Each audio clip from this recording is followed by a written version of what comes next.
Begin transmission. Hello, everybody. It's Chris, aka Starrapter, here for another episode of Outer Rim Transmission, your source for all the latest in the Star Wars galaxy. I'm joined by Milton and Ben, as always, but there's a fourth person, a part of our party tonight. We have Benjamin from Star Wars Timeline. How's it going, man? And welcome to the show. How are you guys? I'm very happy to be here. Always love hearing you whenever you're going live. Have a time to catch a moment to just hear you talk about Star Wars. Very different opinions. You're all very passionate fans. I'm just happy to be here to talk about the game that I'm personally super excited about.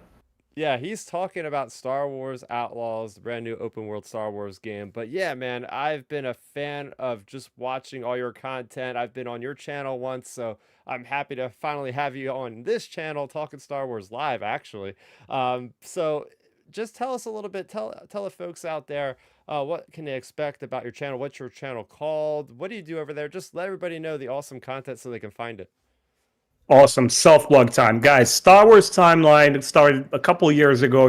At that final ending couple of months of pandemic, I just said, I got to occupy myself, do something, and there was just so much negativity online on YouTube in regards to Star Wars sequels. I know we all have tons of different opinions about it, but I said, okay, is there a way to have this just mature adult conversation about this as fans come together and have our disagreements in a constructive manner? I also wanted to bring into the light Star Wars Legends books, the expanded universe.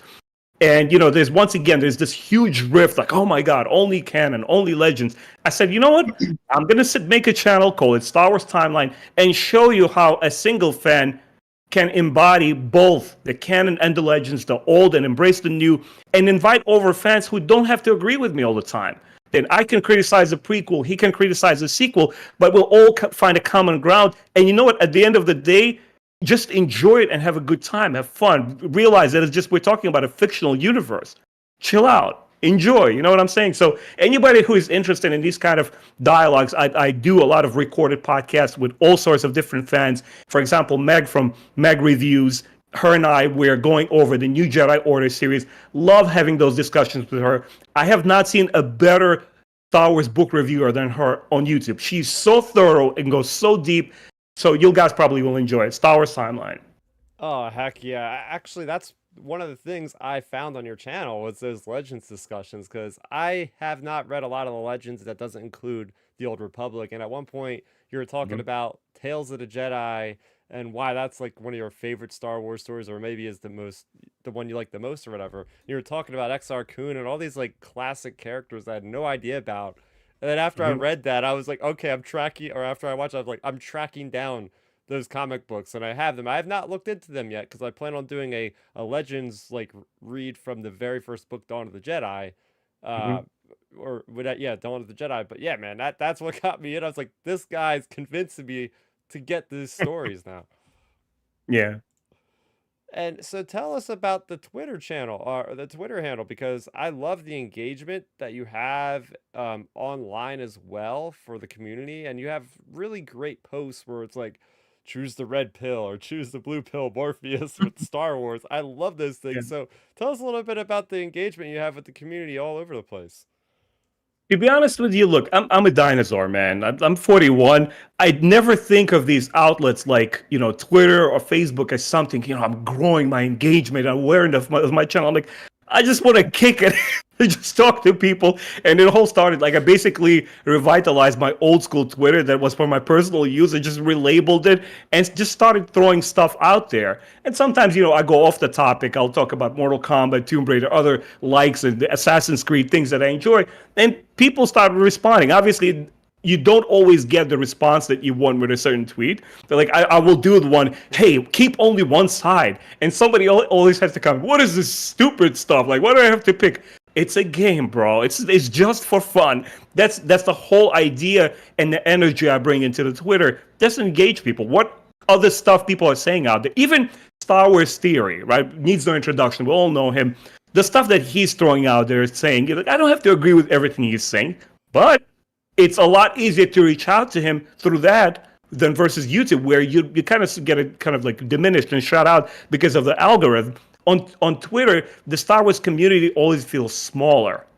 You always can reach out to somebody like, hey, what did you think about this episode or this show? And you get a gist of what fans are like. And suddenly you feel in the loop. You're with the times as far as Star Wars is concerned. Yeah, that's how Oh we've been yeah. messaging. Is we've been communicating, Benjamin, just through Twitter messages back and forth, like, oh, let's make this work. Oh, would you see this? So a lot, and even Ben Maynard over here, like he just messaged me one day out of the blue, hey, you want to do a Star Wars podcast? At the time, it took me like 6 months to actually get it down, but you're right. This is a smaller niche community that you feel like you can reach out. I can reach out to creators like Star Wars Explainer, or some other people that are huge. They would never see my little comment on their video with 5,000 comments, but there it's like, oh, they actually noticed me. So yeah, I love what you do online with that.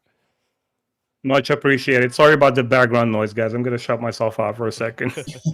Oh man, so Milton, I know you've been playing some retro Star Wars games recently. You want to tell us about it? Yeah. Last week's episode we talked about Rebel Assault, which I still haven't played it yet. But something just told me to play Revenge of the Sith on PlayStation 2 yesterday. As I was getting done with my morning workout, I got home. I was like, let me just play this before I get my day officially started. And I messaged you guys in the chat. I'm like, this game still holds up, and the lightsaber combat is still good. Because literally, I was doing the versus mode as playing as Obi-Wan versus Anakin, and just the saber techniques, the pivoting, the combinations. That game came out in 2005. Mm-hmm. Still holds up. It still feels smooth. It doesn't feel clunky like some dated games are when it comes to whether it's flying ships or moving through different parts of like an open world or a level. It doesn't feel clunky. It feels very smooth, and I thoroughly enjoyed myself playing those fights against those gentlemen. So I love going back to the old Star Wars games. Again, my next adventure will be to officially play Rebel Assault and also play Battlefront on PlayStation 2. Right now I'm working on redoing my guest room, turn that to something nice. So hopefully once I set that up, I can actually sit down and play on a big flat screen. I'm excited about that. But again, it's nice going back to those retro games. And, all of us here on this channel tonight, we've all experienced these Star Wars games dating back 15, 20 years ago when it was the great Lucas Arts, and how literally every year, every other year, they was cranking out some game that we all thoroughly enjoyed, and we all still enjoy today. So that's where I'm at. That's why I love going back to those games, because they still hold up. It brings great childhood memories. But again, it's a great uniter when it comes to the fan base of Star Wars too, because I can easily go to you guys and say, hey, do you guys know about Republic Commandos or Pod Racer, or what's the one I bought? Rogue Squadron. I got that on 64. Yeah. Like how excited you guys get when I say, hey, I just found these games. You guys are like, oh my God. Like Chris or Ben, you're always saying, I need to go to get a 64 now. Or I know I'm dying to get a 64 or PlayStation or something. I need to get an Xbox because I want to play Obi-Wan. I'm at like, that's what's cool about the Star Wars community, and that's why I like being part of something like this, because I can talk about these type of games or retro books. And again, I love, Timeline, how you do the retro reviews of the books, because these guys will tell you I'm a huge Legends fan, and I love the Legacy of the Force books, and I love the New Jedi Order, but I truly believe that the Legacy of the Force books is some of the best Star Wars written. Now, there's some muck in there, but overall, like the character development, I love every much of those books. So I really appreciate stuff that you've put out regarding your channel and those retro reviews. So yeah. Much appreciated. Wilson, you know what it is? I sort of revere the time that I was introduced to these books back in the day during my end of high school, beginning of college days. A, I didn't read as much literature in general, and B, I wasn't exposed to sci-fi shows or books as much, so I kind of went into it with a virgin mind, and I wasn't so concerned with like discriminately like breaking down the plot or character point here, whether it fits or doesn't. I just absorbed it, man. And when you go in with this sort of approach, and you just, because coming from Russia, all we had was 3 Star Wars movies, as the rest was just gossip. Dude, did you hear? I heard they have 22 movies in America. We only got 3. What the heck? We start with episode 4. Where's the rest? the lesser you have, the more you appreciate when stuff is given to you, right? So I came over, I started reading it, and you're right on the point where I'm at. Like when you see my reviews, the entire New Jedi Order just hit all the right notes. When you go into the legacy, more, just give me more. And you're absolutely right. It wasn't all perfect. It wasn't always just shiny hill. Like some modern fans, for some reason, need to put all the expanded universe on a pedestal. It wasn't like that. We always went back and forth, had agreements, disagreements about certain things. But in general, the feeling was like, we are Star Wars fans. We're going to love it no matter what. Yeah, Ben Maynard. So tell us about what your earliest Star Wars gaming memory is, because this is something that Benjamin put out there on his Twitter, as we talked about. A really fun question is, what is the earliest Star Wars game memory you have, and why is it important to you? I would say for me, the earliest couple memories, it feels like it's right around the same time actually. It's of course Shadows of the Empire, everyone's played that before, and that's a fun game and everything. And then the other one as well, a more, I would say, lesser known game. Milton, you might know it from from PlayStation 1, but the Jedi Power Battles game. Oh yeah. That game. Yep, that game was a game me and my buddies, because back then I was only like, I don't know, 8 years old, 9, 10 years old, whatever. Like so we played that a lot, in 4th, 5th grade, growing up. We played that a lot, and and then of course, like, as I was like getting more into like the middle school range, we were actually like understanding more and more like the campaign of like Shadows of the Empire, to be able to like play it through, versus like, when Shadows of the Empire came out, what was it, like in 97, 98? Like, yep. Like I was only 4 years old then. So like, obviously I wasn't playing it then. I was playing these games more in like the early 2000s, like the 2002, 3, 4, 5, 6 range. But yeah, so for me, it's Shadows of the Empire, definitely Jedi Power Battles. And then actually, so on the Obi-Wan game for Xbox, what God, me and my friends would play it for hours, was the like the versus mode, just like Obi-Wan versus Qui-Gon or whatever. Like we'd play that. And then one of my most, I would say probably my biggest memory overall, of course, like you have your Battlefront games and things, but I remember the one summer when Star Wars Lego episodes 1 through 3 came out. Me and my buddies, like, I don't know, I was in like 5th, 6th grade. That was like our summer break that summer. Like every weekend they would come over and we would just like grind Lego Star Wars.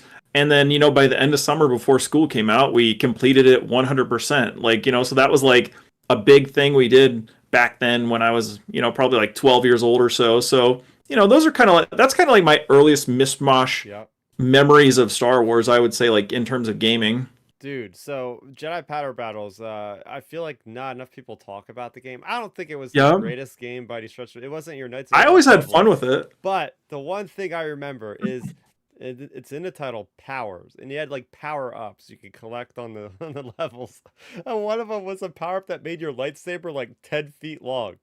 Yep, I remember that, yeah. Ridiculously OP, like you could reach somebody on the other side of the screen just like swinging the Mace Windu's lightsaber to destroy. I don't remember much else from that, but I thought that was the craziest thing. And it also, like, I don't know if you ever have memories like this where you remember something that didn't really actually happen. I always remember, like, in the lightsaber duels, or at least I thought, like, when people lock their lightsabers, they get shorter for some reason. And I thought that was the case until I was like 10 or 11 or 12, where I was like, oh wait, that's not been happening. So I forget the actual term analogy of what that actually is in your mind, of you thinking something but it actually doesn't happen. So I equated it to Jedi Power Battles, where it was like, oh, if the lightsabers shrink, they could also grow super, they could also go further out, extend further out. So that was my memory of Jedi Power Battles. Yeah, that was a fun game back then. And then to throw out there one more for, a lot of our listeners, and I'm sure you three both obviously know this game. We've all played it before. The classic like arcade pod racer game, like you actually saw in arcades and stuff back then, where you could like grab the pod racer handles and all that. Like that was a thing back in the early 2000s, especially like basically from the time where Attack of the Clones, the Phantom Menace came out, until whenever so basically every summer we would go to Virginia Beach, and there was always this Italian sub shop, and they had the pod racer game, the full pod racer, like the seat and everything. You'd sit in and play it, put your hands there, like, you know, drive the pod racer and all that stuff. And like, God, that was in there until like 2013. So, you know, every year we went to the beach, I always was like, okay, we have to go to that place because I have to play that pod racer game. So like, that was a really big part of my like gaming history of Star Wars, I would say.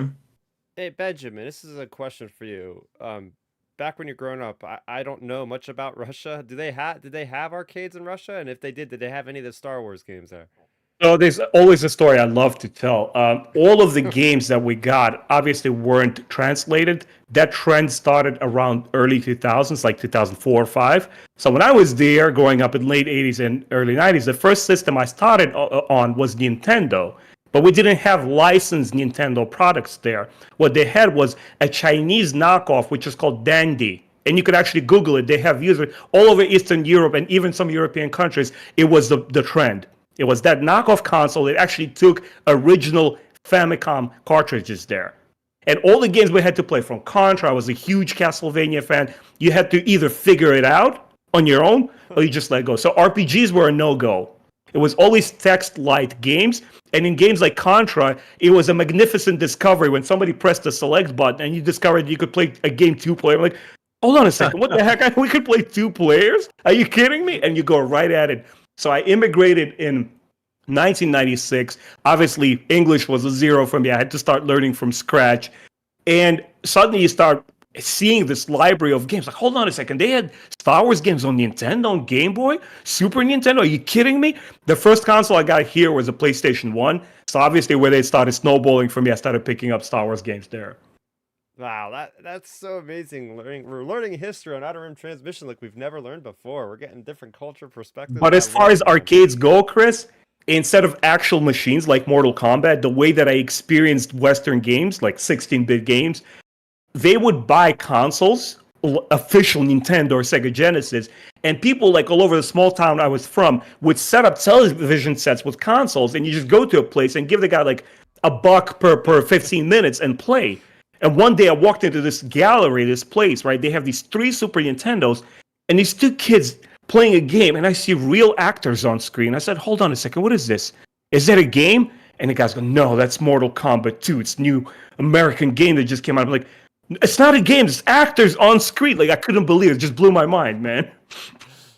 Yeah, That's great. It's just how, like, us nerds, no matter what, boundaries you might have, if it's the nation or whatever, like, you'll find a way to play games. And that's so awesome to hear as a lifelong gamer, is like just the grassroots approach to like, oh, you can't get this game officially, but you'll make to do it, even if you have to do like the gaming underground.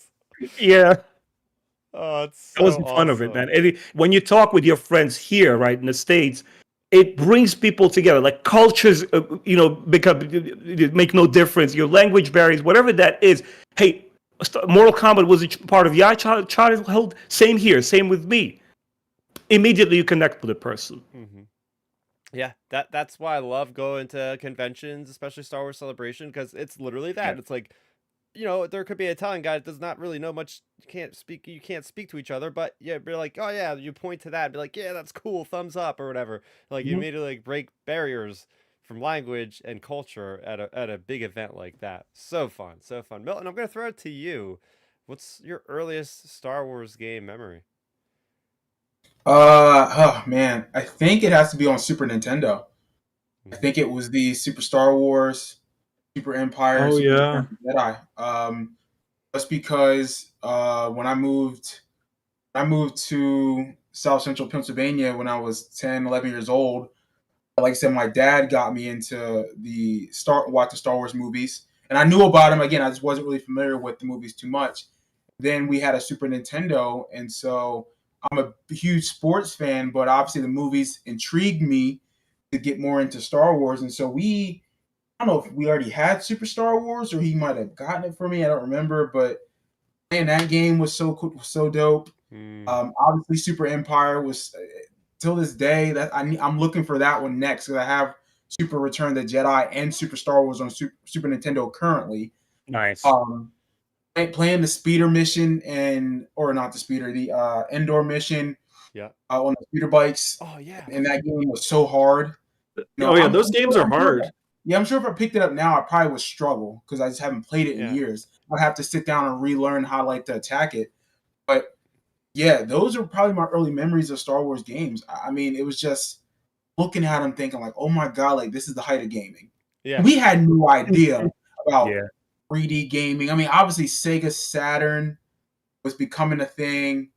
I guess when Sega CD was coming around that time. So like, I know Nintendo was changing the games a little bit, but and then as PlayStation was becoming a thing in the early or late 90s, early 2000s, like we didn't really know what the games were going to look like. We didn't really visualize the 3D model of it or like the more live action version of it. I know what was that other game? It's like kind of like a Star Wars game with Mark Hamill. He was in it. He played like oh my god, Oh, Wing Commander. Wing Commander. Mhm. Oh. Wing Commander was kind of that other game too that kind of reminded me of Star Wars because that came out, I want to say, in the late or mid to late 90s. I could be wrong on that. But that game too also sparked my interest in like space type games. Obviously, like the Star Foxes really intrigued me too.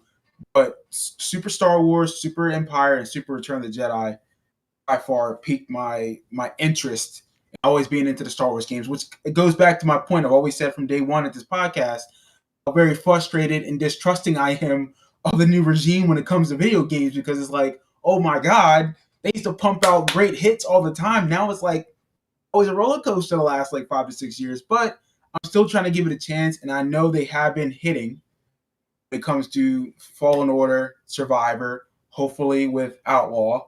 But yeah, like I said, I just like you Benjamin, when it comes to the books and the retro legends, like I can't let those go when it comes to the games because they're just so great to always go back to. That's memories, man. Hell yeah. I'm going to piggyback off of yours, Milton. And I'm also going to say, I believe Super Star Wars, and I'll just say the whole trilogy as a whole, was the thing that I first remember because I never had an original Nintendo. I had an Atari, but I don't think, did they have Star Wars on Atari? Maybe it might have. I believe so. I want to say yes. I want to say yes. It was probably just very like basic, but I want to say yes. So yeah, it's definitely got to be because I remember. It's funny how we were talking about like you don't foresee how good games will look in the future, and we are always so in the moment. Like this is as good as it gets, right? Like the Mortal Kombat 2 memory of Benjamin, like. They are literally like live actors on a screen fighting. What is this sorcery? But no, now you see Mortal Kombat 1 and you're like, oh my gosh, how does it get better than this?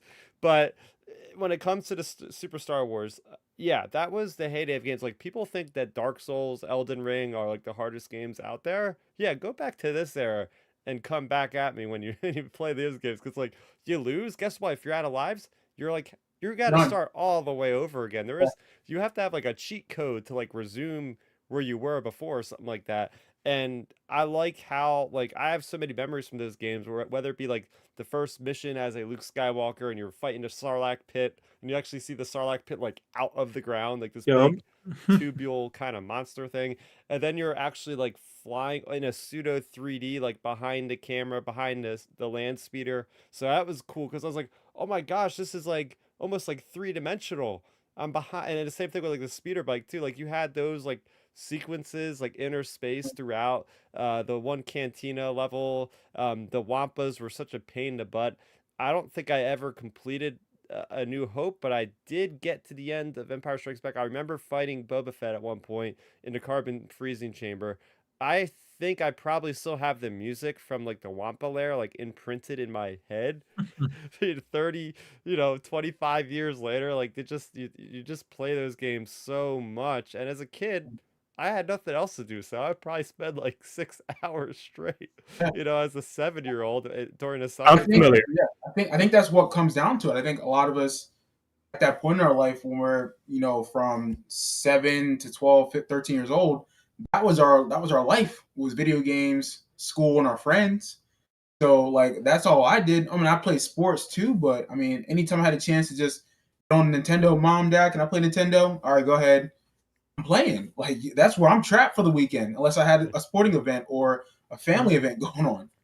And the novelty of it was that you had either one console or one game. That's what you were stuck with for a Yeah. while. So it felt like something special. It's hard to describe by modern terms. Like when playing, being a video game fan meant something special. It's so vastly different from other. Well, there was no social media then. Yeah, exactly. There's no social media. You either picked up a book that you liked, you either went to play ball with your boys outside, or you played the video game. It was completely, totally different. Here's Yeah. the difference, though, too. Two things. One, you're right, no social media, but the internet wasn't so quick to access where I can just jump on there and get some cheat codes. It was, no, you had to use, if you had the money to get the strategy books, Yep. but they were so expensive. Those books were so hard to get. Well- You had to learn and play for hours. I mean, how many times have I thrown a controller or screamed at the TV because I can't get past it? Yeah. So, like, and on top of that, the second thing is the online play wasn't available at that time, and that became like when PlayStation was becoming a thing. PlayStation 2, I guess, was the biggest one for the first online. But you had to plug in the Ethernet cord, Yep. like the jack, to get online. You couldn't connect with your friends. A lot of times, you say, "Hey, Johnny, Chris, you trying to come over and play the game?" You got 4 or 5 guys on a Friday night after school playing games, eating pizza. You're like, I mean, how dope is that experience? Well, Yeah. guys, I mean, that's what my like younger years were like when I was in like fourth, fifth, sixth grade. That was the time Halo 2 was released, and all we did back then, there would be like 12 of us getting together like on a weekend, and 2 or 3 people would bring over extra TVs, and we would have like 3 or 4 Xboxes all Etherneted together playing, split screen 12, 16 player Halo 2 matches back then. And if someone goes to walk out to get a snack and unplugs the Ethernet cable, there goes all the games, and it's like, what are you doing? But like, back then that was what it was, and now, versus nowadays, like you can just hop on Xbox in 10 seconds and be in a party with everybody. Mhm. Yeah, I don't know about you guys, but back in the day, when I would get my up to monthly information was the Game Pro or the Eurogamer magazines. Like I would Yep. go to, I was young, so I would G4. yeah, I would go with my mom to like ShopRite, like the local supermarket chain around here in New Jersey, and I would let her go shop, and I would say, "Oh, meet me, I'll be in the magazine aisle," and I would just literally go every time, go to the magazine aisle. And just flip through like, oh, that's Knights of the Old Republic. I'm gonna have to buy a new Xbox to play this game. And then the same complex where the ShopRite would be a Blockbuster Video. So I would always go with my mom on like a Saturday morning. We would go food shopping, and then I would rent a video game. And that was a whole nother experience because like renting a video game, sometimes I would Yep. rent a game like a game would be good when you would rent the game multiple times. It's like, Exactly. yep, I'm not gonna spend like Yeah. $60 on it, but I'll spend like whatever the little price was. And then you would go and you would see the game you want, and there would be like no available rental copies. And I'd be like, son of a gun, that guy's rented this thing like 5 times in a row. I can't play it. Or you can rent the consoles back in the day, because I think was it Blockbuster? Yeah. that Or could do demo that? discs, guys. Remember, you would go and buy your like PSM magazine that would come like with a demo disc. Yeah. And I believe Jedi Power Battles was one of the Star Wars games that did have a playable demo. And me and my younger brother were like 6 years apart. I would buy him that just so he could get a taste for the game. He's like, I want that one. Like he was so infatuated with the original Phantom Menace game on PlayStation 1. That was Yeah. his thing. Oh, Yeah, that game oh, still hits. dude. So Yeah. with that game, I had that game. I didn't have a computer that was able to run that game, so I actually brought it over my aunt's house one day. And back in those days, to upload the game, it took like 3 hours to like Yes. download the game. And I would be Yeah. like going up into the room every like 5 minutes, be like, how much progress? To be like a little bit of progress. And then finally play the game. I would have like an hour to play it, and then my mom would take me home. I'd be like, Well, we used to bring. I know when we were kids, we used to bring our Nintendos or systems, whatever, with us on like to our grandma's house. We were going to spend half the day there. Yep. Yeah. All right, well, we know our grandma's got a TV, got the connectors. We're going to bring that. You had to. Like, it wasn't like again where you could just like have your. We didn't have the phones. Like, Oh, we didn't have yeah. YouTube. oh Like, yeah, I just- every Thanksgiving we had a dedicated, 18-inch like little TV that was light enough, because those were the heavy TVs back then. It was light enough for me to pick up, So I'd bring Yes. the TV with me with the console, and then they wouldn't see us at all. We would eat Thanksgiving dinner for like the hour we were there, and then they wouldn't see us the rest of like the 3 or 4 hours that we were there. Well, Chris, that's how it was on my mom's side back in the day. Back, late 90s, early 2000s, someone would always bring a TV, and my one cousin had a Nintendo 64, and we all would either just battle it out on GoldenEye or Diddy Ooh. Kong Racing on 64 for Word. hours and hours and hours. Hell yeah. Hell yeah. Ben, you were the person that spurred on this conversation with your idea of your earliest gaming memory. What's your earliest Star Wars gaming memory, man? I can't fully say it's like this was when I became a Star Wars game fan, because PlayStation 1 era, I did play a little bit of Phantom Menace. I did play a little bit of Jedi Power Battles, but I wasn't sold. Like, PlayStation 1 graphics were the world to me. Like, I loved it so much more than N64, other ones. I was a Sony boy from the get-go. But for some reason, those particular Star Wars games, like I'm playing a Phantom Menace, I'm jumping on giant mushrooms, it obviously was catered more towards like younger generation, and I understood that. I was like, okay, that's cool. My thing was Knights of the Old Republic. Yeah. I started college already. I went to the community school here in the Bronx area, Lehman College, and my first Pell check comes in. They give you $1,500 on school supplies per semester. I'm like, hold on a second. I got free money. I know what I'm doing with it. I grabbed the entire check. I went to a local game store, and on that same day, the original Xbox dropped. Oh. And in the magazines, they're already saying, like, foreshadowing, like, hey, BioWare is working on a new game. I'm like, you know what? I'm going to set myself up with a little Halo game over here, another game, and I'm just going to patiently wait. When the original Xbox KOTOR came out, first, it's a bit of a disappointment. Like, hold on a second. This is not what I was waiting for. Where are the graphics, man? You had PlayStation 2 games that looked bounds and leaps above it. Like the Final Fantasy X game, especially. You look at the faces, it's so realistic. You look at the Star Wars game, a little bit dating. I'm like, okay, all right, let's give it a chance. And the moment I started playing, I vividly remember that first planet, you meet the Jedi Council. You're talking about all these characters, but it's 4,000 years in the past. That's where I knew I became, like, the Star Wars spread from movies and books to me. And now I understood it was this huge phenomenon. It has toys, it has comic books. I was on that game for years, man, like playing it over and over and over again.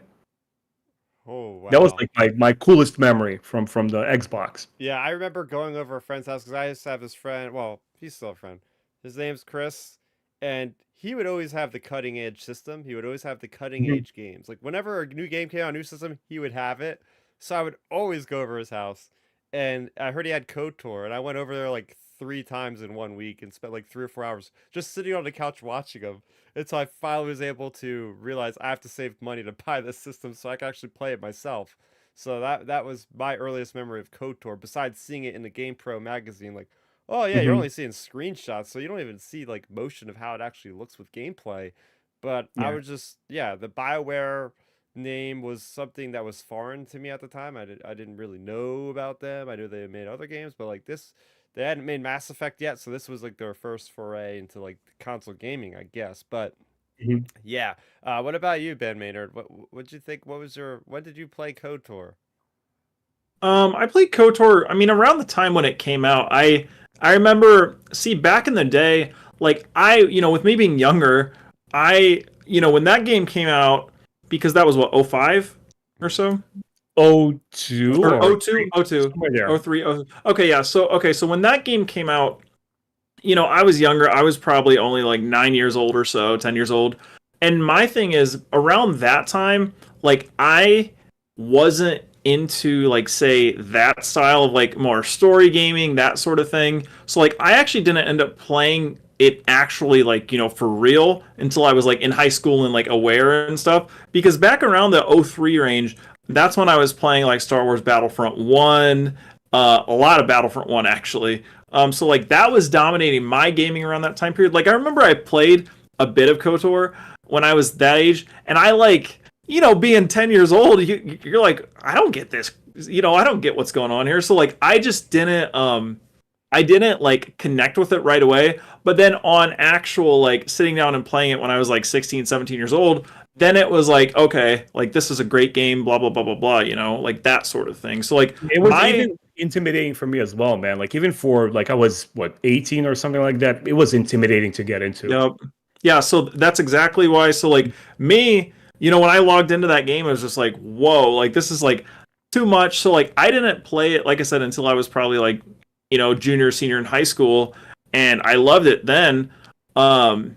But yeah, so that was actually my history with KOTOR. Unlike a lot of people, because a lot of Star Wars fans that like talk really highly of it may be like 40 plus, upper 30s, and like I'm only 29, so like I was just too young when it came out. Yeah, Milton, did you have an Xbox to play KOTOR at the time? Yeah, we did. Yeah, we did have an Xbox as a kid because I like playing. Well, this is why.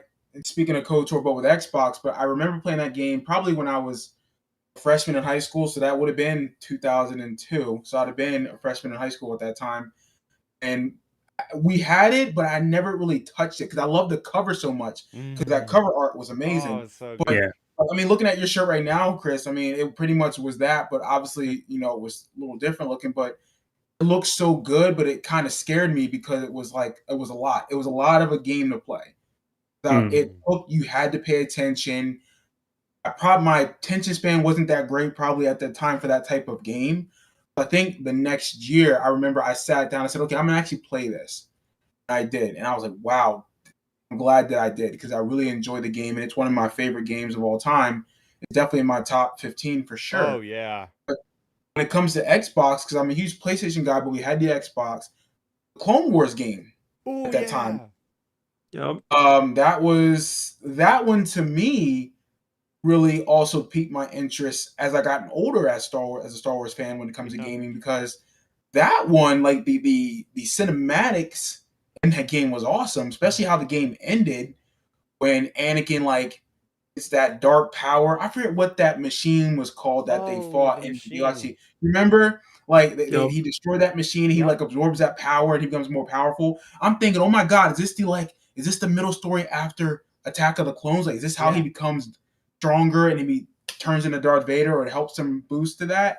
Like, that piqued my interest too, getting ready for Revenge of the Sith, 3 years later. So it was like, oh my god, like that game also piqued me when it comes to Star Wars as well. But yeah, definitely had the Xbox. Love Knights of the Old Republic. Love Clone Wars. Yeah, that Clone Wars game was the first time I got really disappointed by a game delay. so Yeah. I had my mother go to Target that day while I was at school. I was like, "Hey mom, I pre-ordered this game. Can you go and pick it up for me?" And I guess, in those days they don't really have the internet to update you on if games get delayed. And I came home, I was like, "Where's the game?" And it's like, "Oh, it's not there." I was like, "What do you mean it's not there? They said it's delayed." I was like, "No." But anyway, when I finally got the game, it actually introduced one of my favorite Star Wars vehicles, and that is the TX 130, the tank that's in that game that you control. Oh, I love that thing. And I'm pissed because they still haven't introduced it into on screen yet. I was like, you have 100-something episodes of Clone Wars and you're telling me you're not going to put that thing on one episode of the Clone Wars. So anyway, I'm still waiting for that thing to make its triumphant return to the screen. But yeah, that was fun. There was also an old ancient Sith or ancient Jedi in that story with the planet I forget. I know. Yeah, I forget. I have to go back and rewatch the story play of it. But is it I know the last mission, you're in this vehicle with Anakin, and you're fighting this machine or whatever, or this dark side, whatever it was. You beat him, and you absorb his power, or you absorb something. I could be completely wrong, but I know the cutscene was awesome because Anakin's walking towards Obi-Wan, and it's so cool how it looked. And Obi-Wan's like, "Anakin, are you okay?" Pretty much, and he's like, "Yeah, don't worry about it," or something. He's being a smart ass to Obi-Wan. And I'm thinking, oh my god, this is the turn. This is how he's going to turn to Darth Vader. I have to go back and rewatch it after this podcast because I know for a fact he was just an ass to Obi-Wan after that battle. I'm thinking, oh my god, this is the greatest turn ever. They're planting the seeds to the movie. Yes, that's what I thought it was. I'm like, this is great. But nope, it's not canon. So. Well, that might have been one of the longest opening sequences we've had on the show, and it was one of the best ones in my opinion because we've already had a lot of fun But if you are new to the show, you can watch us every Sunday live at 7 o'clock p.m. Eastern Time. You can also listen to the podcast at your leisure on any podcast streaming network after the fact, usually on Tuesday or Wednesday. Get this thing uploaded for everybody to listen. But if you watch live, you can always interact with us in the chat live. So we would love to have you guys here in our discussion. So releases out this week, and this actually ties into Knights of the Republic Star Wars timeline. I've seen that you put something about a screenshot from the Old Republic on your Twitter. Now, do you actively play, or have you played the Old Republic at any point? Yes, I am currently having an Sith assassin character. Again, I've been like away from YouTube for almost 2 months, but knowing my tendencies, I create 2,500 characters as long as they allow me to. But I think, you know what? Let me stick to one. So I try to play on the weekends. On Saturdays, I play KOTOR 2, Sith Lords. And then on Sundays, I try to play the Old Republic. And I've been actually looking for a gang. Like, hey, if anybody wants to join me, like, go with the crew on a Saturday, like, afternoon, just rock it out and have a good time. I'm there. I'll start a new character. Oh, heck yeah. I'll have to find out what server you're on. I believe I'm on, like, Starforge, if that's even a server anymore, or something like that. I'm on the East Coast server. So, yeah, we got to team up sometime. Because, well, anyway, the reason why I bring that up is patch 7.3, update 7.3, Old Wounds just came out. That's what I played on Wednesday. I played that pretty sizable chunk of a story involving Mandalorians, involving Darth Malgus and what he's up to, and it goes back to the planet of Voss, which there's really cool Force-sensitive beings that can tell the future. So there's a lot of cool stuff, a lot of new story quests to get through. So that was the first update this week. But yeah, I mean that's a game that I've gone back to. I've played that game since launch back in 2012. I think that game came out. Yeah, it's literally been out for 10 years at this point, which is crazy. Crazy. It's the longest running like Star Wars anything I'm and still super active. One of like the more successful MMOs out there right now. Oh, hell yeah. Hell yeah. As far as publishing, we have a couple releases in comic books. We have Darth Vader number 35, and we have Son of Star Wars number 5, both of which I've reviewed on the channel. So if you want to see what they're about, if you want to hear my opinions on those, you could just check out the video on the channel. All right, so this brings us to our main event. Now, we had breaking news last Sunday following the Microsoft showcase. We had the announcement of a brand new Star Wars game from Ubisoft, Massive Studios, makers of Division, called Star Wars Outlaws. And at the time, we just had a singular cinematic. And at the end of the cinematic, they say, tune back in on Monday during Ubisoft Forward to see the gameplay. And we have seen the gameplay, and it's absolutely glorious. Before we dive into our, I wouldn't say frame by frame, but screenshot shares of what we're going to see in this, I want to get your initial thoughts, Benjamin, because I see that you must be a fan of this game already, because I looked at your header on your YouTube, on your Twitter. You've created something with KVS on there and everything. So I'm guessing you're a fan of this game from what you've seen so far. Yeah, absolutely. I think I'm going to speak for all four of us. We are a little oversaturated with the Jedi in our video games. As awesome as the Jedi are, sometimes you want to take a break. And I personally have been like clamoring for a gunslinger, Han Solo type of game in this environment, in this setting, where you're a gunslinger. You have to rely on the different set of skills. And this game has been like an answer from the, Star Wars gods. It's exactly what I wanted. I love the fact that it's a female character, that she won't have to rely on the same skills, just like brute force with a lightsaber, going in the front lines and destroying everybody. She has to be sly, she has to be quick, she has to be different. And that's what I really want them to focus on in this game. And I mean, as we saw in the footage, I'm sure you're going to discuss it in, greater detail, but even the way that the gameplay footage starts, they start with subterfuge and sneaking around first, and then it goes into full action. Oh yeah, Milton, I think you've seen at least the first few minutes, because it's a sizable chunk. They showed us 10 minutes, and again, I'm going to backtrack a little bit to last week. I'm like, we've never got promotion at this level for a Star Wars video game at this rapid of a frequency, where it's like, okay, we're dropping a trailer, up, we're dropping gameplay, up, we're dropping behind the scenes interviews with the lead actress. Like they're fully on blitzing us with this game, and it says 2024. I think it's probably going to be the earliest part of 2024. But from what you've seen so far, what were your initial impressions? Maybe on the graphics, maybe just on the I character and all. don't have anything that I'm really, really concerned about. The only thing, knowing the Division titles that the Yeah. Massive has created before, and knowing Ubisoft as a huge Assassin's Creed fan, Yeah. I know oftentimes they create these vast open worlds and populate them with these menial fetch quests and things to do. I would rather have a smaller scale game which offers the fantasy of an open world. But let's say you go to 4 or 5 different planets like you do in KOTOR, but they're more meaningful and impactful. Like I just did a breakdown with my friend before you guys, and we're talking about every decision making that you make. Instead of giving me thousands of NPCs, give me 4 quest givers with really prolonged and impactful story threads that I can enjoy, or maybe a faction I can enjoy, like Elder Scrolls titles. So what I'm looking for, a more guided,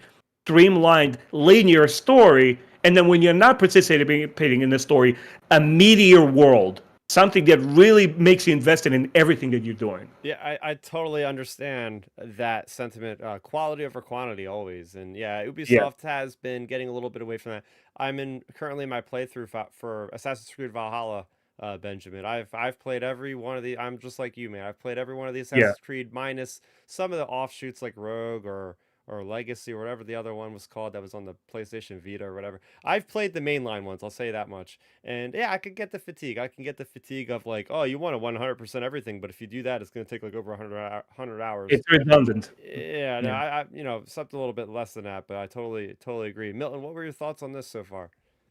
Yeah, I mean, from what I saw, I think the visuals look great. I mean, Star Wars has never been bad when it comes to the visuals for the most part, especially the last 10 years of gameplay. So I'll give them that. I mean, I think what I saw with like I think the characters on the speeder at one point, I was looking.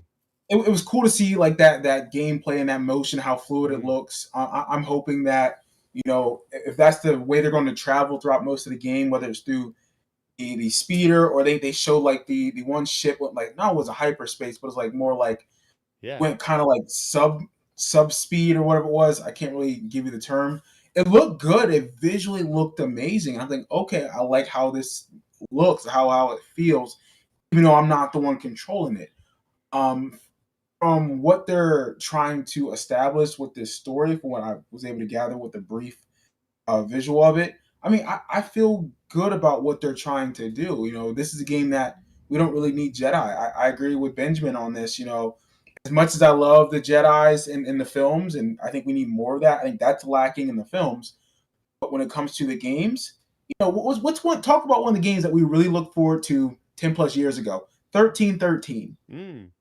This kind of gives me that vibe of what that game kind of is. Because I remember watching that 1313 trailer. It was like a 10-minute gameplay trailer. This kind of what it reminded me of. I'm thinking, oh my God, I need that game. This game for Outlaws is telling me right there, okay, I may need to get this game. I may need to now truly invest in getting a PS5 to play this game because I like that it's different. However, it's very good that it's set in the original trilogy era. Again, I don't need Jedi.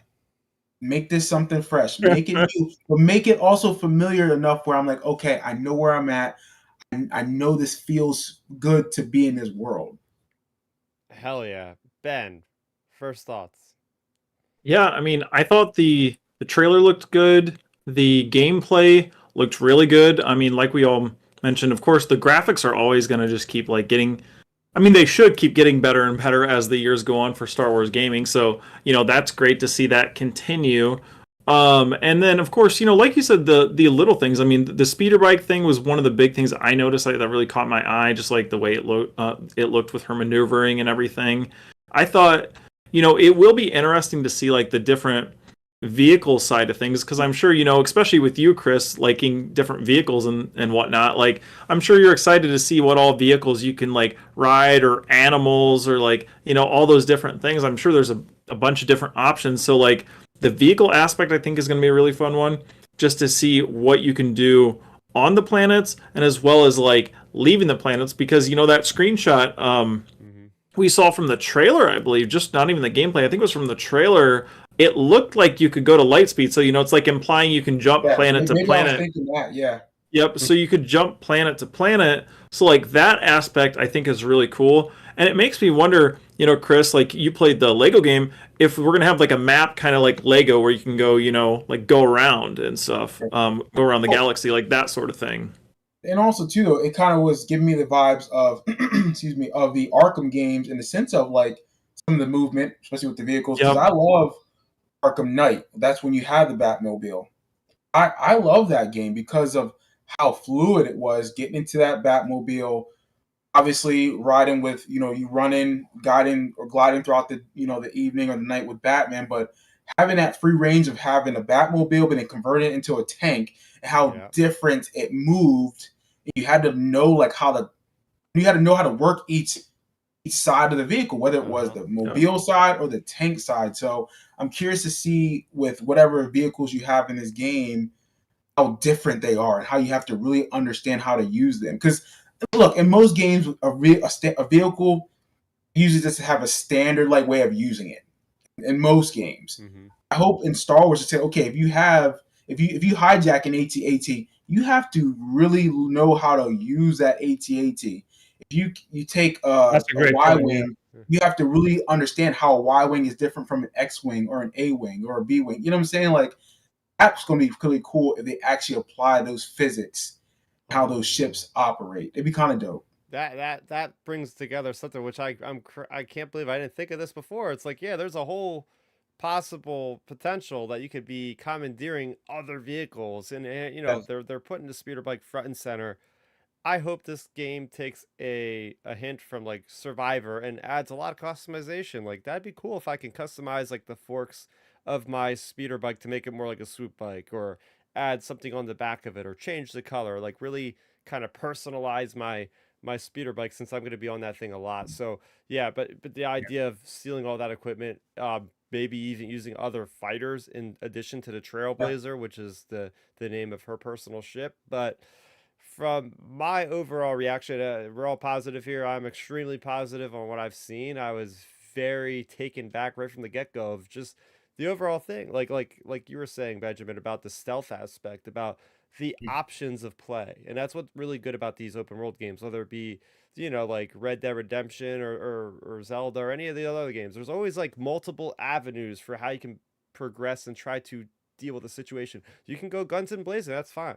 You can use the little companion little guy Nix to go and confuse people and distract them and all that good stuff, or you could just go straight on, kill, get some people, and then use their weapons. Like I absolutely love the moment to moment gameplay. I liked how kinetic it was. I like how we basically seen the breadth of the potential of the possible game scenarios you could be in. Like you start off in this mission, you do this, next thing you know, you get heat on you, you become wanted, like in GTA. It's like the Mhm.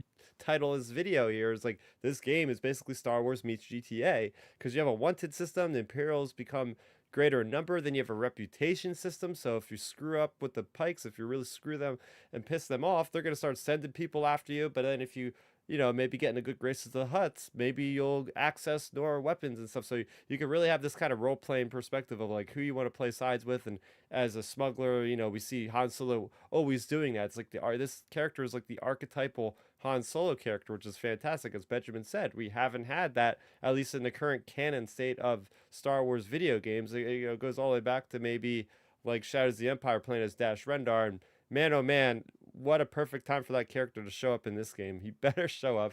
It's literally the same exact time period. What could better introduce a character from a video game into another video game? I digress. But the thing that wowed me the most is, again, just like the idea of doing a mission, getting on your speeder bike, seamlessly going into a town, just taking it all in, how lively it is. You see people on swoop bikes, people just walking by, creatures just lounging around. You go into, a bar, you're getting another mission. Next thing you know, you're wanted. You get in your ship and you fly out of the atmosphere with no loading screen. You're picking off TIE fighters. You jump to light speed and you go to a complete other system without taking a single loading screen. That to me is such a huge achievement in gaming, that we've been chasing for a while, because I know Battlefront 3 that was canceled, they had a gameplay you could look up that has a similar function where you could literally do that in that game. So it's yeah, this is what we've been wanting. I think a lot of us wanted this kind of creativity that you can go and you can attack these problems that any way you want, or you could just hang out in a cantina all day and talk to an NPC. You know, it's just the freedom here looks amazing. Yeah. All right, so I have a couple screenshots here. We're gonna take a look at them. So the first one here is I liked seeing how Kay Vess, her character model looks. I think it looks really good as far as fidelity. It's always cool like when you get these deep dive videos of like, developers like showing you a walkthrough of a game. You go and you see a cutscene and then it goes to gameplay and you're kind of like taken aback because you're all of a sudden it transitions without you realizing, oh wait, this is gameplay now, like that's crazy. So that's kind of like what happened when I was watching this one. It's just like, oh okay. Now, do we know this character's like backstory of her history? Because again, I didn't watch the first trailer that came out. I know you guys watched it. It looks like she's a brand new character created solely for this game. Yep. Okay. Yep. Mm-hmm. Yep, brand new character. I like the use of the Pikes. You know, Pikes very much in Clone Wars, solo Star Wars story. Again, we're seeing sneaking around, which is it's a kind of a touchstone for Ubisoft games, whether it be Far Cry, whether it be Assassin's Creed. These guys, of course, the game director on this one, Julian, he's from the Division 2 team. I absolutely love Division 2, and it's still actually ongoing. So, you know, they got the gunfighting, but when they were talking about this game, he was talking about they basically had to make almost like two different games. They had one crew that was working on the space flight, and another team that was working on just the overall the regular shooting mechanics and all that. Even so, like when I did watch the gameplay trailer today, looking at this, and this is why I made the comment about Arkham Knight, just because those Arkham games, especially as they were going in the series, they were getting better and better when it comes like the movement and like the stealthiness of Batman, and obviously it expanded into more of an open world in the last game of that 4-game series. Like I love how they move. I love the movement. It doesn't seem stagnant. It doesn't seem stiff. So I mean, people move like this in real life. If you were like a spy or something like that to this nature, so I like how it looked. Heck yeah. What I like with the story too is it's involving Pikes like taking from the Empire and taking from just the overall taking from the Rebels, taking from the Empire. You got an A-wing here. You have pieces of TIE fighters in the background. So there's just a lot of depth and a lot of detail. I like it, specifically with the graphics. The lighting looks fantastic. You got really awesome atmospheric like smoky effects. Like this, like I forget who was saying, but like this is like 1313. I was like, yeah, this literally looks.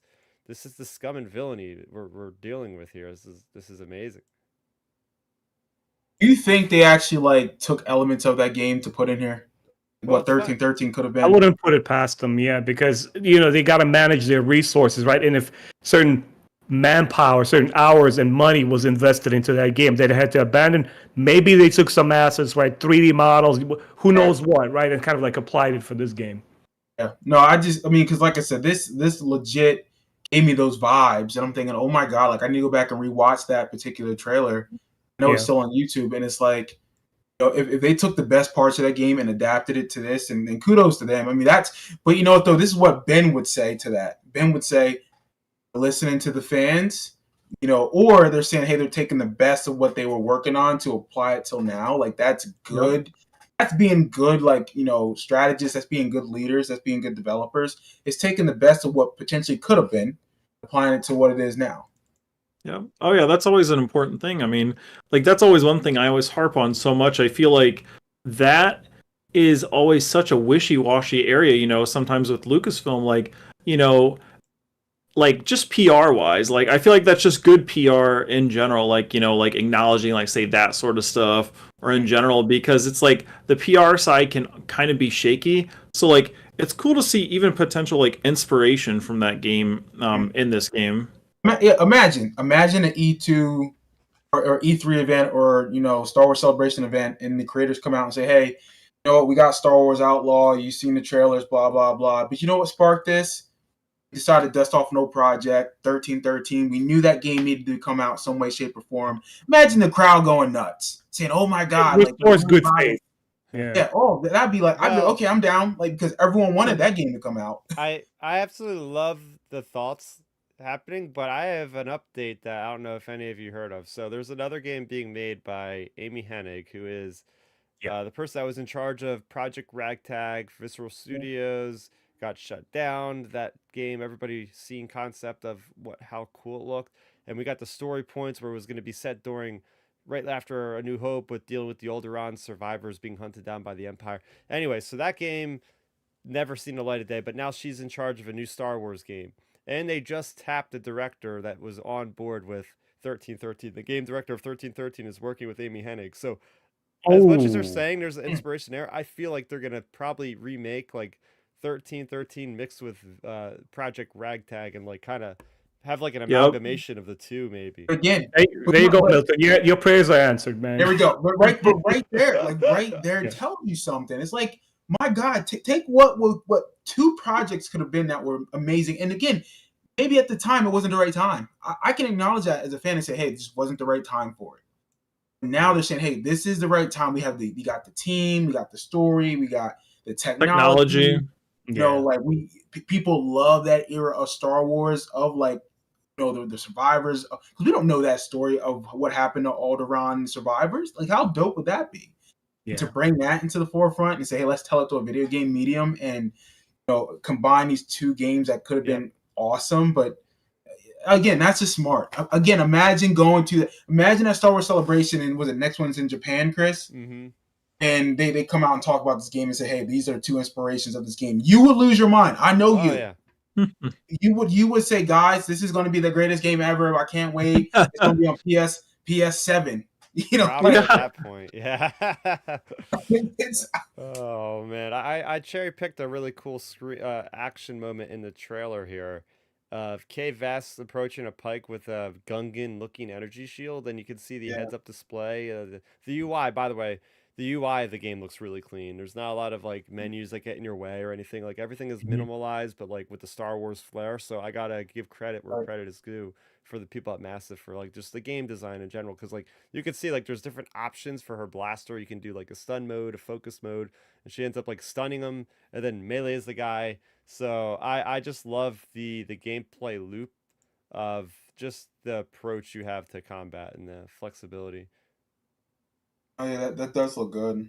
Oh yeah, it looks really nice. I mean, that's one thing I was going to mention a couple screenshots ago, was just like the overall look of the game. I think is really good, and like the details in the foreground and like the background, especially like looking off into the distance on any of these screenshots. Like, you know, the game looks really good and crisp, you know, no matter where you're looking at it.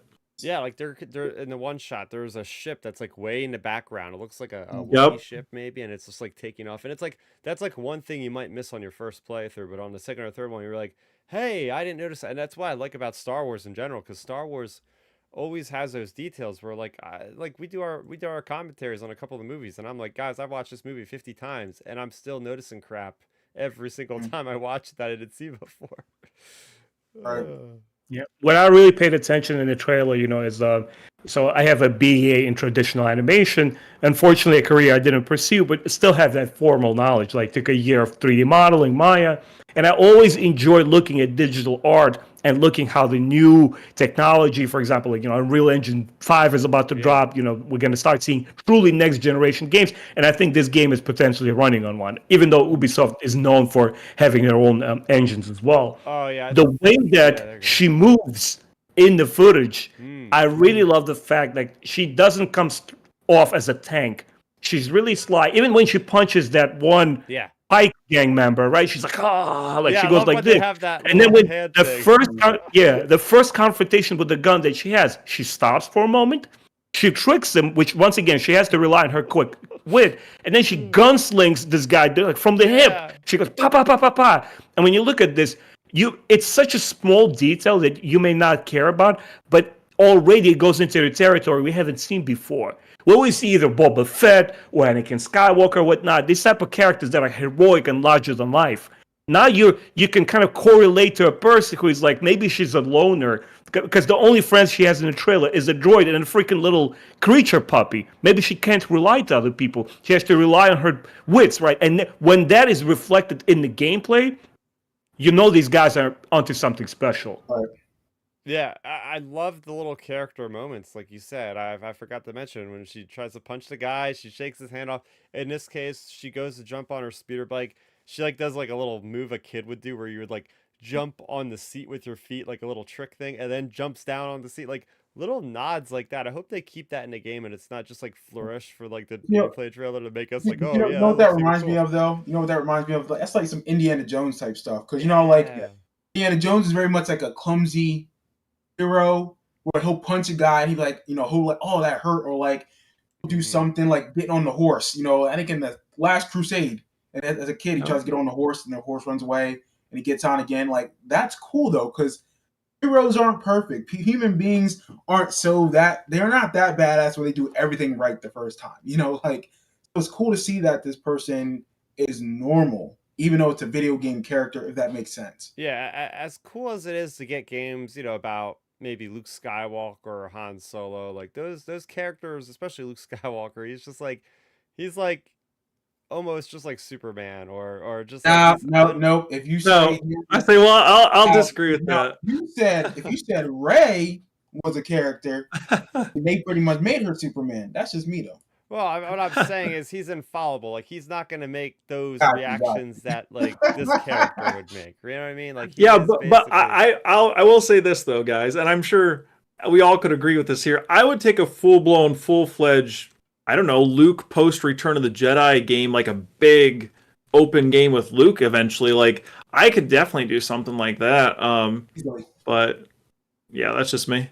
Yeah, that's cool. I personally rather actually get games like this because they actually push us in new directions with the Right. story, and And again, Oh, this yeah. is a game we haven't that's gotten. what. Oh, go ahead, Chris. I'm sorry. No, I was just saying, like, this is like the kind of game, like Benjamin was saying, like, Yeah. yeah, sometimes you feel like you're burnt out. Like every game's got to have a Jedi or a lightsaber in it, and it's like, here we Right. go, we're getting that game where it's like the down to earth characters, the characters that are like you and me, that like we haven't gotten something like that yet. So that's Right. I would pick, prioritize something like this. Me But personally, like, that's what's good about that. Because yeah, look at the yeah, games. Look at the history of Star Wars games that have been ultra successful. You have the Rogue Squadrons. You got the Republic Commandos. You have mm-hmm. Shadows of the Empire. Hopefully you have this one. I mean, I can list off a whole bunch of Force games. Unleashed. Force Yeah. Unleashed. Force I mean, Unleashed, yeah. I'm talking about non-Jedi games Non-Jedi games. Oh yeah. that are really good. Yeah. And so we're like, oh god, that was really solid. Like, Mhm. Pod Racer, it's another one. Jedi Starfighter. Original Yes, there's Jedi in Battlefront it, but 2. we're not using lightsabers. We're just Yep. flying ships. Mhm. That's what's cool about. Like, so you guys both make a great point that you don't always need Jedi in the games. I think they're great for the movies. Obviously, I think they're great for the miniseries, whatever. But the games, we have time to tell a full-fledged story. So give me things that don't involve the superheroes of the Star Wars universe.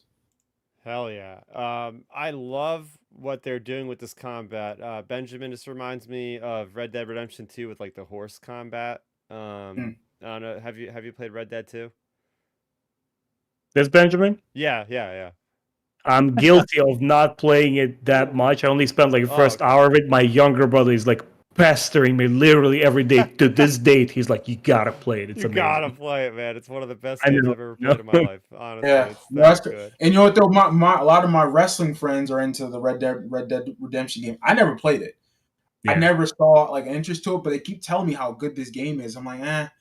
But again, I always hear other people telling how it's great, and I I played guess the first one. It's Yeah. Milton. When you play it, it puts you. When we're talking about an open world game here, it puts you in an environment you feel like in the Wild West, man. Yep. You feel like you're a guy just living the world out there in this Uh-huh. fringe, in this wilderness. It's Oh, crazy. it's incredible. And like the moments that I have on my Instagram that I don't use anymore, of like just the crazy adventures of things that just happen on their own that aren't scripted, is incredible. Like non-scripted things that I just happen to be in a certain place and just absolute insanity happens, mayhem happens. It's just so fun. But yeah, going back to the speeder bike stuff, it reminds me like there's like a lock-on mechanism that she uses and just blast these guys.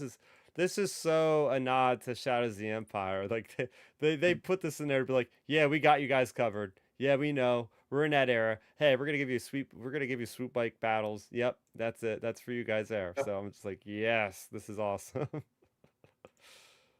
All But right. it looks fire. I mean, but you know what though? Again, this has.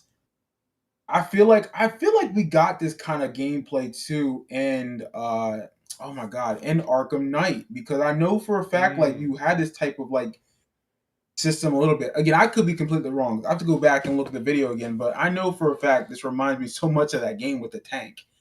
Oh yeah, Especially how you had the it's movement. very similar. Yep, I played that within the last 5 years. Yeah, that game had a lot of that in there. Mm. Yeah, so here's her approaching again on a speeder bike, just looking at more of the village, and this is where the game looks like, okay, this is the open world game we've been waiting for, like just the overall scope of, just the people in the village. There's people riding by. You see like the grass like moving in the wind. This is actually Mm. working on the Snowblind engine, to be Oh, it is a specific. Snowblind engine. Okay. Snowblind, which is incredible. Like the engine Hmm. is great. Just look at Yeah. Division 1. It was like so ahead of its time with like the snowy New York City and all. But like, yeah, this is great. This is the kind of stuff I want to see from a Star Wars open world game. And we go into a bar, a cantina, of course, and ND5. You got a freaking commando droid in a trench coat. Again, like Star Wars, just when you think they've introduced like every crazy zany droid character, they introduce Yeah. another one. Yeah, I have a lot to say about this character, Okay. man, because as a lot of content creators, whether it's video game or TV show, they try to follow this one mantra that George Lucas established. You got to have your comedy, you got to have your droids, right? We all know that. But in this one, every time they manage to produce a new droid, you can't describe why it works. I mean, look at the Jedi Fallen Order Survivor, right? When you look at the what's his name, the BB-1, you look at that droid, it's so animate and it's so personable. Like it's awesome. When you look in this game, you recognize you're looking at a droid, but this guy already projects this aura like he's the boss, man. He has this trench coat and there's this history involving this character that you know nothing about that you want to learn. It's like, hold on a second, is he a smuggler too? Did he just like escape the Clone Wars and became like a loner on himself, totally autonomous and completely sentient and just going on missions by himself? What the heck is going on? I want to learn more. What this game really nails with the art design, it doesn't feel overblown. It feels in its all fantastical setup, it feels very grounded and believable. When you look at outfits, even that Imperial lady that was sitting later in the cantina when they're having that negotiation going on, nobody looks over accessorized or over extravagant. They look like they were ripped straight out of Star Wars original trilogy. It has that signature 70s vibe to it. Yeah, Ben. I mean, you've seen the creations with the droids in Star Wars with games. You had ID-10, which is the Battlefront 2 companion to ID Inversia, the little Nope. droid there. We got Yeah. BD-1 in Jedi Survivor. We didn't really get any droids in the Squadrons game, really. But here we go. We have this. And what I like about this is, like, you get Fallen Order and Survivor. They kind of combine, like, the cute cuddly and the droid into one thing where it was like, okay, you have BD-1. This, they have the cute cuddly thing, which is Nyx. And then you have the cool droid ND5. So what are your thoughts? I mean, right off the bat, I'll say, like, all right, Marvel, like, where's our miniseries origin story for ND5? Like, I want that now. What are your thoughts on ND5 there, Yeah. Ben?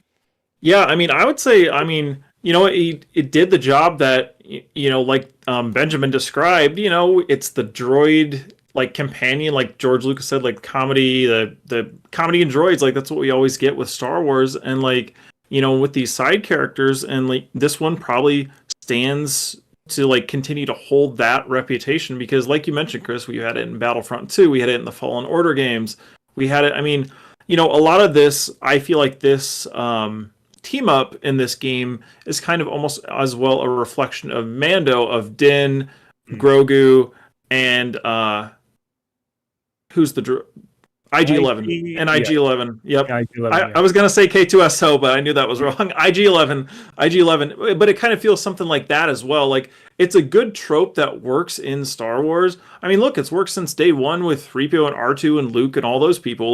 Like so, it's a good trope that continues in Star Wars, and I feel like to get a Star Wars story to work properly, droids are almost a necessity, I think, at this point. Like no matter, if you think about it, like almost every story we've had, like main story, side stories, whatever, there's always some type of a droid involved, and like, this game's going to be doing the same thing. Hell yeah. So you had referenced an Imperial officer timeline earlier. Well, we're looking at it right now. We don't have a name, but I just love the idea of we're dealing with the underworld. It's not just cut and dry, just with, the bounty hunters. Like, this takes a note out of Solo and some other expanded Star Wars canon material of like, yeah, the Imperials deal business with the criminals. And we know this is a very rampant time in between Empire and between Return of the Jedi, where the rebels have been beaten down at Echo Base, the Battle of Hoth, and the Empire is again on the rise. And then you have these bounty hunters that are at the same time going after Han Solo and Carbonite with the War of the Bounty Hunters storyline in Marvel Comics going on right around now. So it's really neat that we get this corruption and we get this other layer to the Empire where we're seeing them getting their hands dirty with the criminal syndicates. Does anybody want to say anything about that? It's not surprising. That's real life. That's real life. It's not. Because I guarantee you our government uses, we have military contractors with private organizations that, fund, that help build our government, all that type of stuff. I guarantee you that part of the government probably works with some criminals here or there to help push their own agendas. Shadow ops as well, like somewhere in a foreign country, right? Right. Mm-hmm. How many times, I guarantee you over in foreign countries, our government's probably teaming up with terrorists on the low to push our own agenda on certain things. You know what? It makes sense because that's how government works. They pulled this from The Last Jedi. Because whenever, what's his name? Benicio del Toro's character got with the stuttering problem. He talks about it. He's like, yeah, I don't just sell weapons to the bad guys. Like, good guys want them too.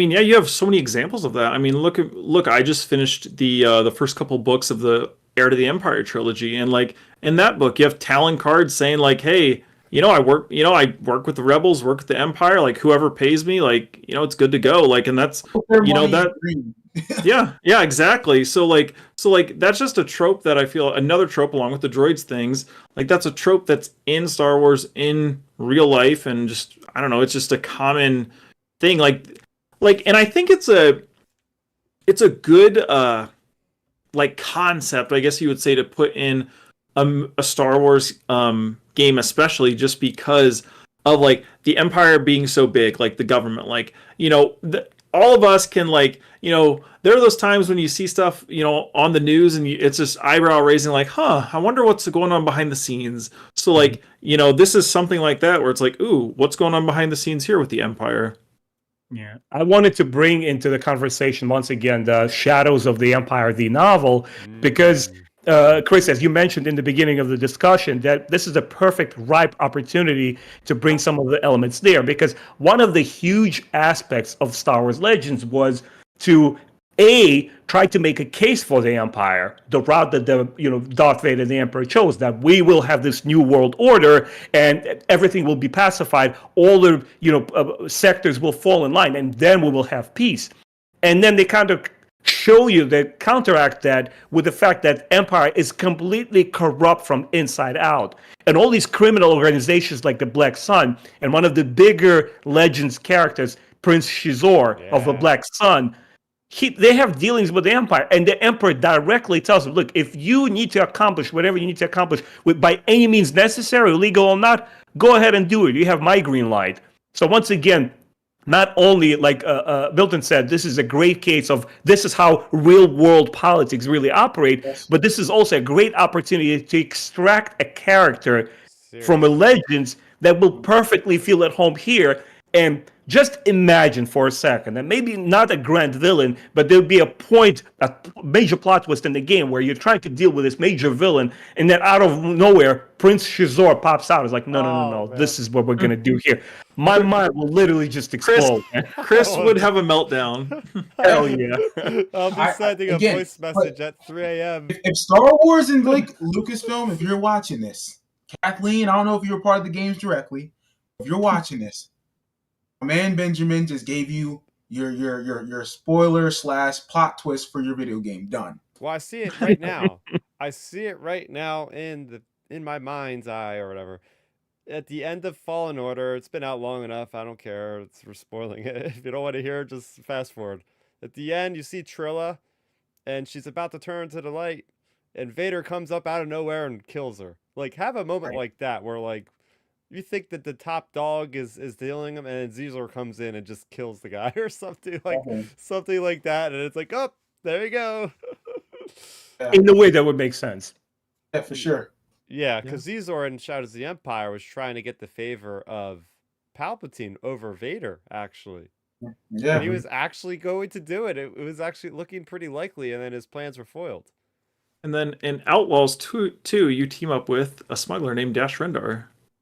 Oh yes, my ultimate Star Wars meathead. If there's one character, the super alpha male that I will stand by to this day and put my seal of approval, it's Dash Rendar. Yep. Yes, I love that character.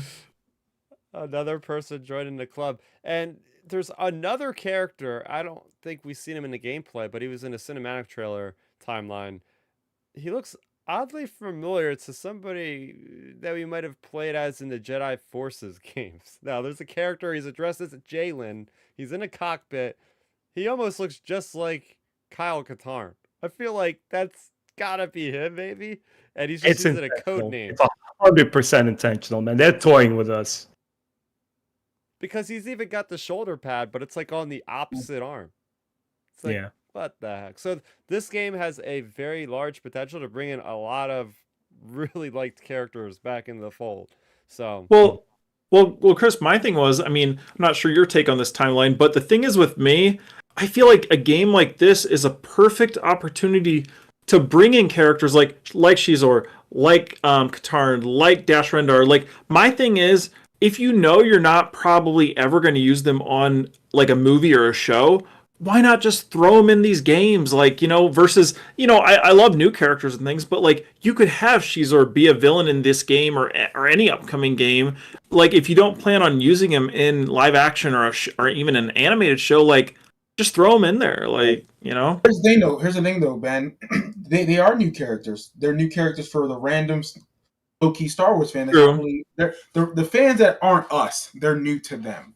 Yeah. And it'd be like, you're right. That'd be a great opportunity to infuse those characters into this type of medium. Eventually put them in books, whatever. Yeah, it's like, this is the opportunity. I mean, look, I would love to get those characters in a miniseries, obviously, or a movie, but that's probably not going to happen at this point. Because we know what their timeline of movie is going to be the next 10 years. But it's like, yeah, you got the medium right here, man. This is the perfect timeline for it, too. Yeah. Here's an idea timeline. I mean, you can't say they have a Star Wars video game universe because Star Wars canon, everything is on the same page. But if they were to do something, they could introduce Kyle Katarn in this game. We know that Respawn, another team at Respawn, is developing a first-person shooter. The guy that made the original Battlefront 2000, whatever that was. What if we introduce Kyle Katarn in this game, and then in that game, you're actually playing him in the first-person shooter, and it's like a new Dark Forces game.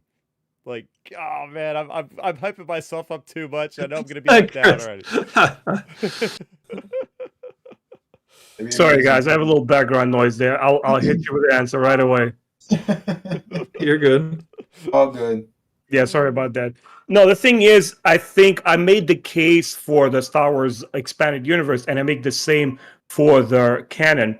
In the expanded universe, during the George Lucas's days, there were tiers of what is considered canon. Right? Yep. And sometimes, obviously, George's direct work, like his TV shows and movies, they would countermand what's happening in the shows, and then shows would countermand what is happening in the comic books, and everybody was cool with that. it works into the show, franchise's strength when they're playful like that. When they strictly adhere to one solid canon like I try to do in modern Star Wars, I feel it's detrimental because when they kind of like they trap themselves with the stories that they're telling, they're not allowing themselves enough room to be playful and be exciting and be spontaneous. And here comes along the Visions show, right? Or even a book that spawns from that called The Duel, which is literally non-canon. Yeah. Nobody cares if it coincides with this video game, with this movie. That's why for me as a fan, it's been so easy to absorb and accept all the new Star Wars, because for me, real Star Wars is what I like. I can read my Shadows of the Empire novel next to my Aftermath trilogy and enjoy them both on par, even though I know they don't happen in one place. They're sort of like parallel universes. Who the hell cares? It's a fictional universe. I never understood, as an expanded universe fanatic myself for over 24 years, I never understood that purism. Oh my God, if it's not canon, if it doesn't connect, I don't care for this. Who cares? Is the story good? Did you enjoy it? I mean, people still revere the Force Unleashed video games. Why? Because they were able to capture your imagination and tell a dope story with a whole new character that never existed before. Do that again.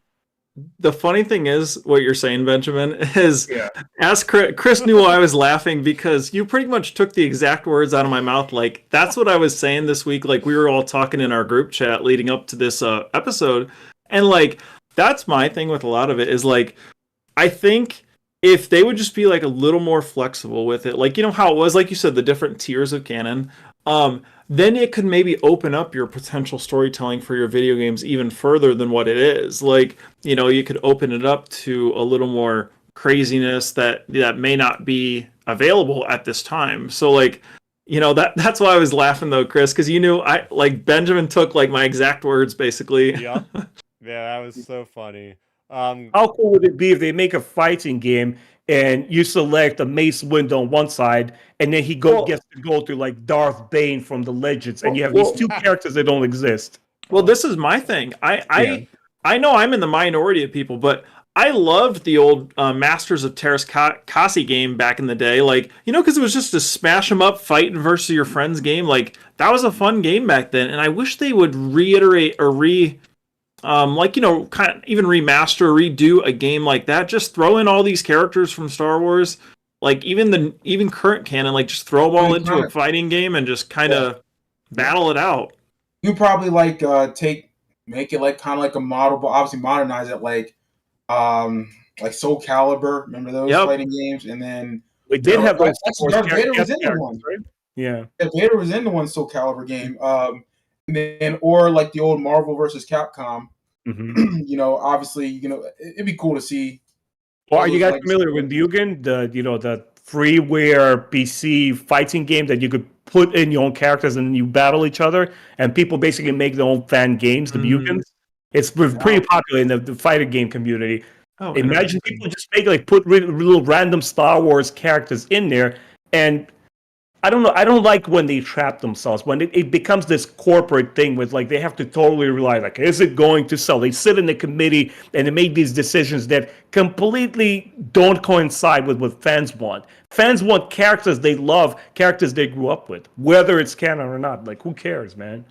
Yeah, like I would love a game kind of like almost like what do you call games like Fortnite, Chris, that are like constantly being updated like that, like live service games. Yeah, live service games. Okay, so I would love just a live service game on our consoles, literally, where it's just, I mean, pretty much like Fortnite, I guess, but like a smash 'em up game where you can just load into a lobby with 8 people and fight it out with Mando and Darth Vader and Darth Maul and whoever, and just like have at it. Like, I think that would be a lot of fun, just to like kill time and stuff. Yeah. But you know, the thing is, like a game like that, in my opinion, can't be made because of like the strict like adherence, you know, to the storytelling and stuff. Like, that's my only issue with. Gosh, this is like the airing of the grievances of canon podcast now, but that's my only issue with Star Wars canon is it bootstraps video game storytelling, in my opinion.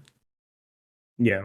Yeah, there's definitely plus or minuses, and it's funny. It's funny that we're on this topic because I've been hovering at the screenshot for the last 5-10 minutes now, which is great because we're having awesome discussion. But this is going to open up a whole nother can of worms because this is the first Star Wars game with RPG elements to let you make decisions, and I'm very Yep. curious how that's going to play out with, like, for lack of better term, the Star Wars timeline of, oh, well, my character did this in the game, and I decided to work with the Imperial agent, but then my friend over here decided to kill the Imperial agent. So in the Star Wars timeline book of second edition in 2030, when that's released, like, whose character does what? So it's interesting because this is one of the things that we really liked about Knights of the Republic, bring it back to the KOTOR discussion Mhm. of, like, yeah, this is that was the first game to, like, really make you, like, your decisions matter, like you actually chart the course of your story. So Yeah. in this case, I'm excited that Lucasfilm has kind of opened the floodgates because now we're going to see this happen time and time again with Outlaws having this discussion, and we're gonna have Star Wars Eclipse, which will come out, and that'll probably have stuff like this because that's also a story game kind of thing. Mhm. So, what are your thoughts on this? What are your takes on this with the whole? I love the idea of choosing. This is happening in Assassin's Creed games now recently. It's pretty fun. The first thing that comes to mind is the Witcher 3 game, which did it the Oh, right way. You know, it's quality versus quantity. You don't want to oversaturate your gameplay with menial tasks. What you want to have is few really well written, well acted, with diverse gameplay styles. Where in one mission it has to do something with flight, another mission has to do only negotiation. It's not necessarily action centric. yeah, And if you create something that fans will remember and have the chance to go back to, like in Mass Effect games, and see the same scene play out completely differently based on what your origin of your character is, based on whether you're a gunslinger or you're a melee fighter, all these different decisions come into play. I would rather replay one solid mission in an open world game like this versus 10 different ones which are inconsequential. What really brings it home is the feeling that it gives you, the emotions that the scene carries. And after long that mission is done, you go back, like everybody's talking about the Red Wedding in the Game of Thrones. Yep. Well, you go to the Witcher 3 game. What's that mission called with the Red Baron, Crimson Baron, right? Oh, when yeah. when the whole thing with his infant baby. People still talk about this stuff, and the way that we play, the outcome that I had was completely different from the way my brother did. I'm sure you guys, if you finished that game, you probably had a different outcome as well. That's the beauty of choice making, when you feel there's a sense of ownership of the story. Like, I got to the end. This is what my character established at the end, and this is the ending that they got. Oh, fantastic. Yeah, I mean, you said it well. Yeah, Witcher 3, I said this on Twitter earlier. I was like, yeah, Witcher 3, Red Dead Redemption, some of the best games I've ever played. And Witcher, yeah, Witcher had those quote unquote side quests, but the side quests in that game felt like main quests because they were so consequential, and they really, you feel like you're making those choices like, oh my gosh, what's going to happen to Kira? Oh, well, I just killed Kira. I'm like, just different things happening all over the place where it's like, I've never played a game like this. So I really hope that Outlaws takes a note out of that page and does something really impactful. And Yeah. I could imagine, like, you're not gonna have our main character die versus be alive by the end of the game. It's not gonna be anything that extreme, but I think it's like the journey ends up to the same place, maybe, perhaps. But we're gonna get there in different ways because they're gonna be like, okay, Kay Vess ended up doing this. She ended up doing the heist that stole this item that went Yeah. there. I gotta come back on you, timeline, to ask you what you think the heist is gonna be about.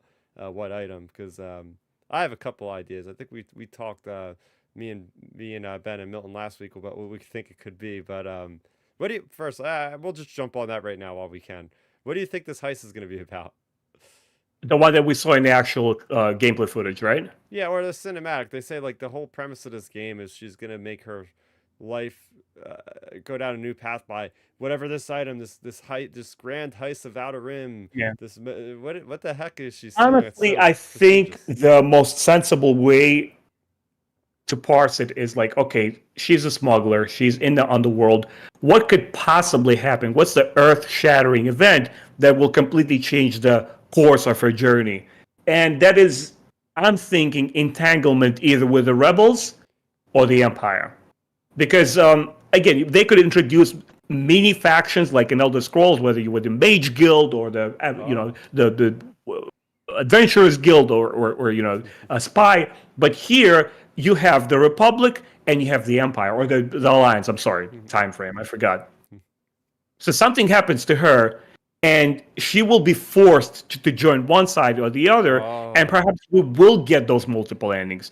Perhaps we will get those two different choices that she makes, and later on in the novel, they'll canonize one of them.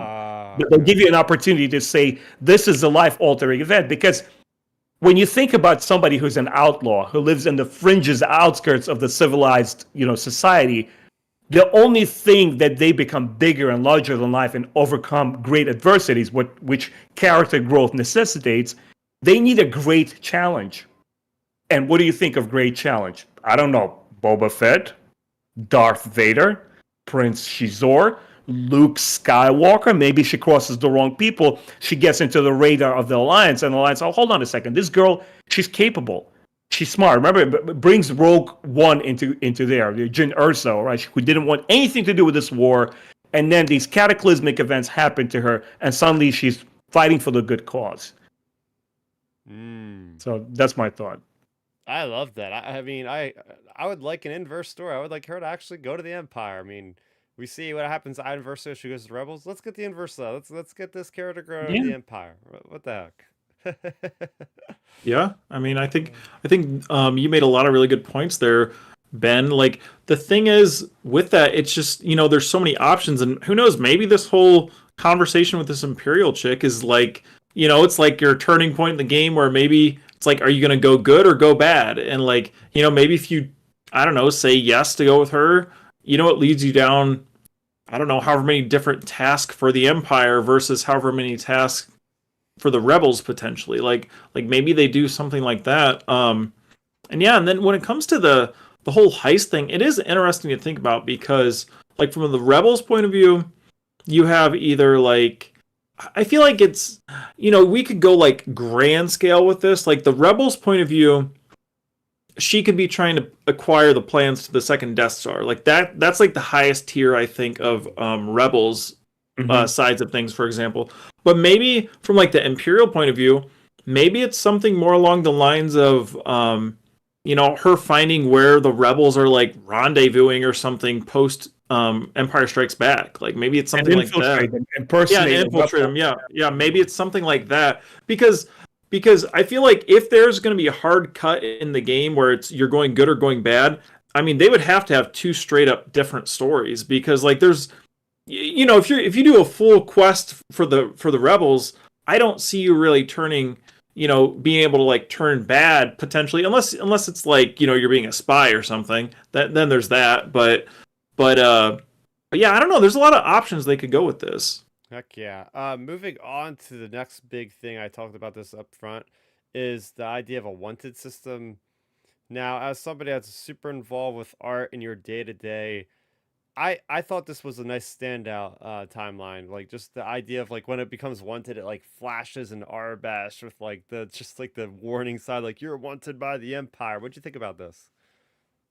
I'm super excited. I mean, I'm not a huge Grand Theft Auto fan. That's just generally not the type of games that I play, but I enjoyed watching my younger brother play, and it really, brings the stakes higher. Like suddenly there's this tense moment, and it gives you an opportunity to kind of like forget about the larger journey or the mission that you're on, and now you're into minute-to-minute games. Like, oh shit, I gotta dodge into this cantina, dive behind the bar, or steal some kind of like vehicle to escape, or what happens if the repercussions for your actions, like we saw in the trailer, in this little small fringe world, then you fly off to a different planet, but now you made a name for yourself, and other bounty hunters will be like, holy crap, this girl, this chick from this planet, she'd make a stand like against the Empire. Let's try to give her a more important job. Let's and you see yourself rise through the rank, because they also talked about not only this kind of like wanted system, there'll be some sort of reputation system.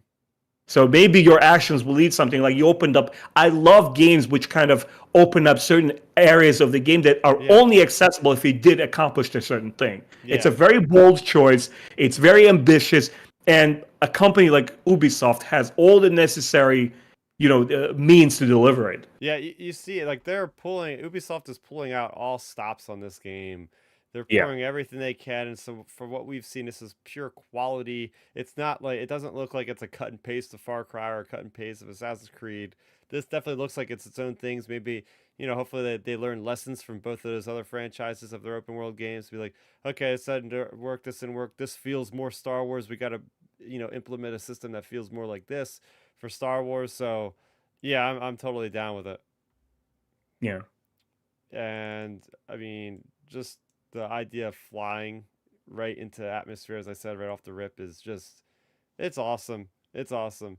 Yeah. Just having full control of the ship, to be able to just go anywhere you want. They said, like, And it looks like some concern that Josh voiced, like I had this podcast I was recording earlier today with him, is that we really hope that it's not going to feel like a half-assed shooter game and half-assed flight game, which the company specifically talked about how they had two separate teams, professionals, experts in the gaming industry, one working on the flight, one working on the gunslinging. And honestly, it's as much as we want to play devil's advocate and kind of be concerned about things, which is totally valid. When you look at the gameplay footage in the trailer, it speaks for itself, man. We know something special is cooking, and you can't be like, oh man, where's this game? I want to sink my teeth into it. I want to stop playing right now. No, and that's a good point. And that's why I said it earlier. Like, it looks like Star Wars, Lucasfilm, Disney, they're hitting it here. Like, they know this is the type of game that's really going to bring in not just us nerd hardcore fans.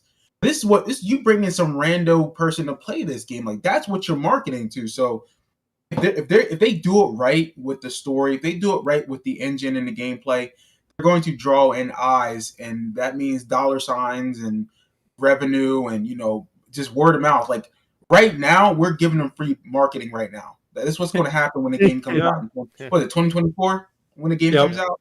Yeah, early 24.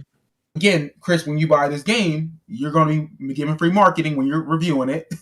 Like, it's going to happen. So that's how they need to do it.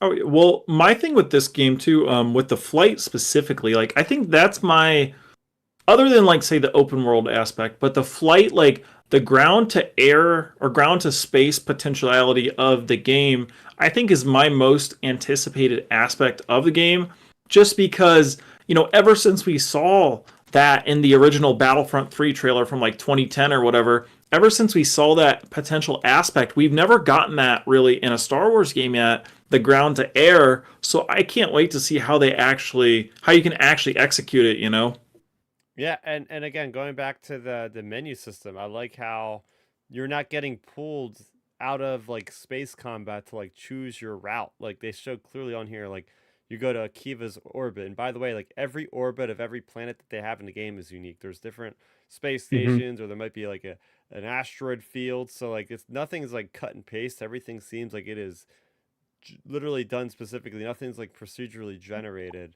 So I'm excited. I mean, just specifically Akiva, that's a planet we haven't seen on screen before. That was already referenced here on the channel on this video, the very video by Benjamin talking about Star Wars Aftermath trilogy. That was the very first planet that Admiral Sloan is on, and all that kind of thing going on with Wedge Antilles and all that. So I'm excited to see that. I'm excited that the whole mechanics of just, like, charging up your hyperdrive, like, we've seen that so many times in movies, like, oh, we're being engaged, we can't jump to hyperspace yet.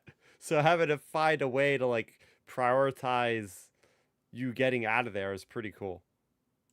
Yeah, that'd be dope. Oh yeah. And then at this point, they kind of show us, like, a number of quick cuts from other things and, like, a little trailer. So we get eyes on different locations. So what we see is you're gonna get Kijimi from Rise of Skywalker. You're gonna get Tatooine. Of course, you can't have a game like this without Tatooine. Like, that would be a big disappointment if they didn't put Tatooine in the game. The system, the planet that's made for the game that we've been seeing is called Toshara. So it's a brand new planet developed for Star Wars Outlaws. So I'm going to be looking forward to seeing that in, like, the comics and stuff as reference, because, now that this is out, they'll probably start peppering that into some of the novels, some of the comics, some of the publishing. We got a place that looks like Dayu from Obi-Wan. It's like, or Nar Shaddaa. Maybe it's Nar Shaddaa. I've been screaming to get that in the freaking game for a long time. Oh, I've been asking for Cato Mordia forever. Oh, Yeah, that'd be sweet. Yeah. The way that they yeah. describe the planet, I believe, is it in Brotherhood, the one with Obi-Wan Kenobi and Anakin on their mission?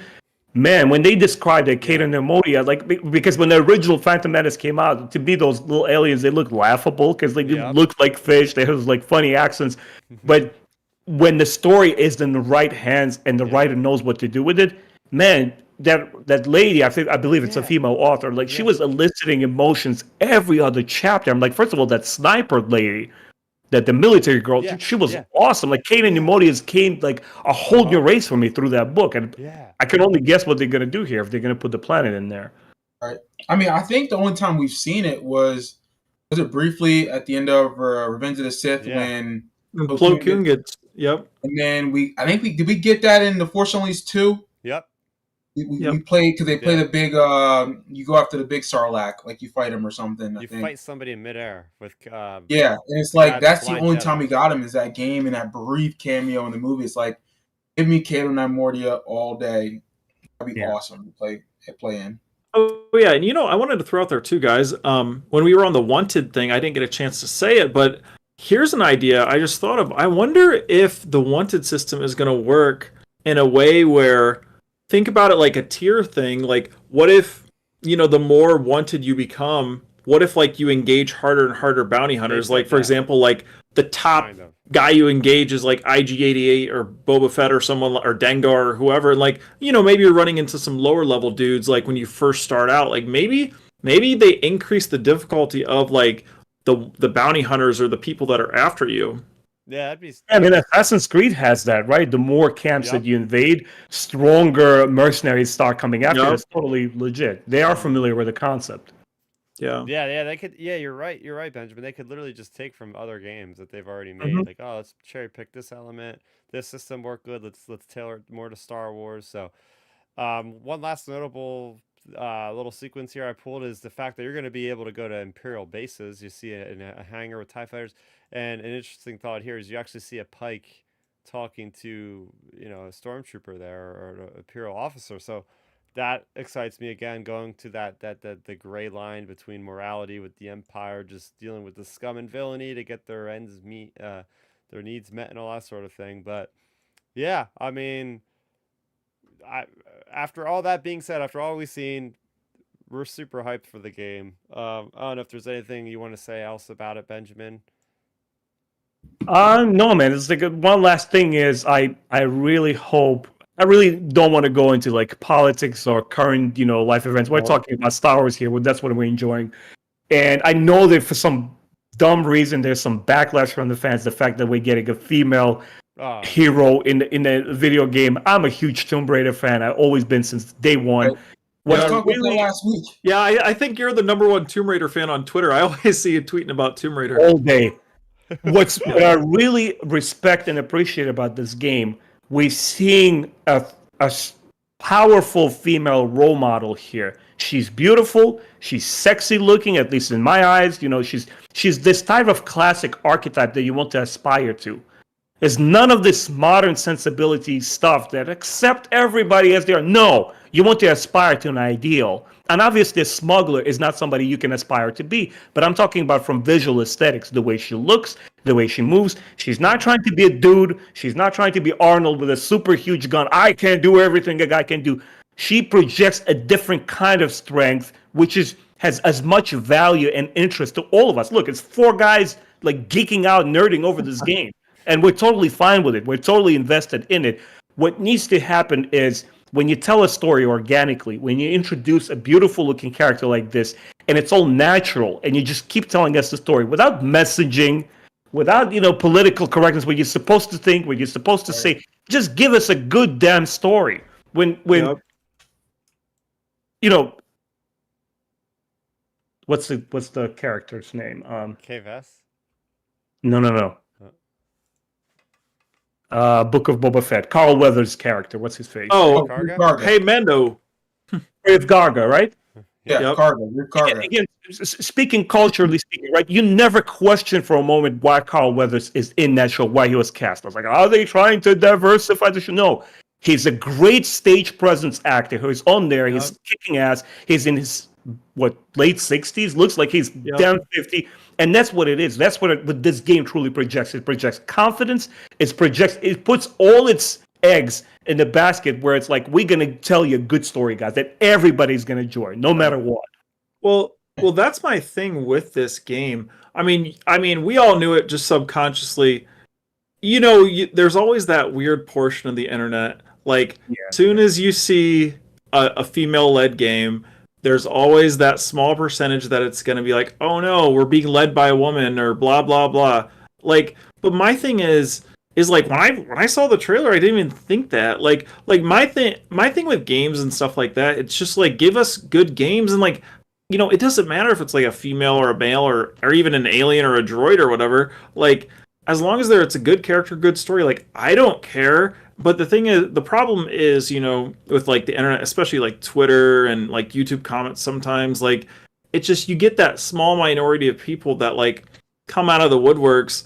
Like John Campea always says, you know, the people that are living in the basements in the dark, basically, you know, they come out of the woodworks to like attack, like, oh no, it's a woman. It's like, to me, like, it's such a lame critique. Like, honestly, like, Lazy. if this is my thing with this game, and I think this is a very fair critique. If you want to critique this game, this is my main critique of the game, is I wish it was online. Like, you know, there's been no indication this is online. I'm assuming it's single player. Like, I would ideally, like when we talked about it when we broke down the trailer, Chris, it was kind of like, to me, I'm super excited for this game, but I had to reframe my expectations for the game because I wanted an online open world Star Wars game, like, so I could join up with you three guys and us go do a smuggling mission or something. But, you know, so like, that's my main critique of the game. It's just like the lack of online play. Like, to me, it's like, who gives a damn if it's like a female lead? Like, I don't know. To me, it's like, it's 2023, folks. Like, come on now. It's lazy think. The problem is lazy thinking. And lazy thinking is always easiest. You know, if you have to challenge your mind, that's hard for some people. So they choose not to do that because they want to say, hey, I'm comfortable being lazy and not using my head. We had this. This is the same example we got with old girl who played in Obi-Wan as the Inquisitor girl, Reva. Reva. I was the first guy. The moment I saw it, man. Sorry to interrupt you. I was the first dude to like record a video. I'm like, guys, stop with this nonsense. It doesn't. I remember that video. Critique the character. Like, I had a lot of critique with her character. I felt that the script didn't do it justice. She did her job as an actress, and somebody who was physical, beautiful looking. She put all her emotion into it. She did her job to the T. There's nothing to complain about. You want to critique the character. She's not responsible for what she's acting out. And what's funny is that particular week when all that stuff was coming out, we did a video together, and I said about the messages she was getting. I was like, I looked dead at the camera. I'm like, if anyone else want to come at me acting like that, please, you know where I'll put my address out there because I have no problem saying, please come to my house. I will address you like a man because there's no need. This is where I think it's lazy of fans. I'm gonna just say it right here. Idiots who live in their basement with their mom who are losers and don't have a girlfriend or a wife because, you know, they're weird like that. Like, they just want to get on the internet and just hate on women because no one likes them. They have no confidence in themselves. Just because a female lead is in a game or a movie don't mean we're being woke and we're pushing an agenda. There are a lot of great female characters in all genres. Like, I don't hear anyone talking shit about Sigourney Weaver playing an alien. I don't hear anyone about Laura Croft being a woman, or, you know, Wonder Woman. Amelia Clark is De Niro's badass. Linda Hamilton is one of the greatest characters in the Terminator series. No one has ever questioned her because, oh, she's a woman, so she's in Terminator and she's still in the spotlight. And it's a great character. It's a good story. My point was the good story, good characters speak for themselves. When you're not trying to battle or cater to people, oh, look, we're gonna, you know, make it. Star Wars has historically been for everybody. We know who George Yeah. Lucas is. We know what his wife looks like. He Yeah. made this series for everybody to enjoy. Everybody. And that's what this game is channeling, everything that is great and nostalgic about that Star Wars experience. It's giving you that. Right. Mm. Yeah. I don't like Rey as a character, but I don't mean I hate Daisy Ridley. There you go. Daisy Ridley's a great person, what she appears to be. Well, I don't like her character, and that's okay. Like it's whatever. Move on. It's so Star Wars. yeah. I mean, I cannot wait. I cannot wait until there's a lead Star Wars movie or series where there's someone that looks like me playing the lead. Because oh my god, please cast me because I can take all that hate. Like, come on, I will have no problem go out and do my media tours. Oh, Milton, they're pushing a black man. Well, okay, well, I'm still out here doing my job. You're out there still being a loser. Like, that's why I loved. I mean, now we're getting into like the overall politics of Star Wars, but my thing is, that's why I loved like the entire, you know, say what I want about the sequel trilogy on camera. Like John Boyega, like any of those people that were hating on him, he was responding to people directly on Twitter that was sending him hate stuff. And it's like, the thing is with the Star Wars fandom, like my problem with it is it's like, it's the small, it's, you know, you see in every walk of life, whether it be school, sports, whatever, the small minority is what kind of like shades it for like the vast majority of people. I mean, The most vocal. Yeah, the most vocal, because like, I mean, there was an article a couple weeks ago, like talking about how toxic and bad the Star Wars fandom is. And it's like, well, actually that's a tiny minority. Like I don't know about you guys, like all the people I know in real life, they watch Star Wars and enjoy it for what it is. Like I haven't met anybody in real life anyways, that's like, I don't like, you know, I'm not excited for this new game coming up because it's a woman lead. Like I that's not even a discussion in my like day-to-day life. Yeah. No. Yeah. We're on the same page here. But Yeah. it's a great thing that we put that out there because I'm happy you remembered to say that, Benjamin, because that was worth putting on the podcast for everybody to hear.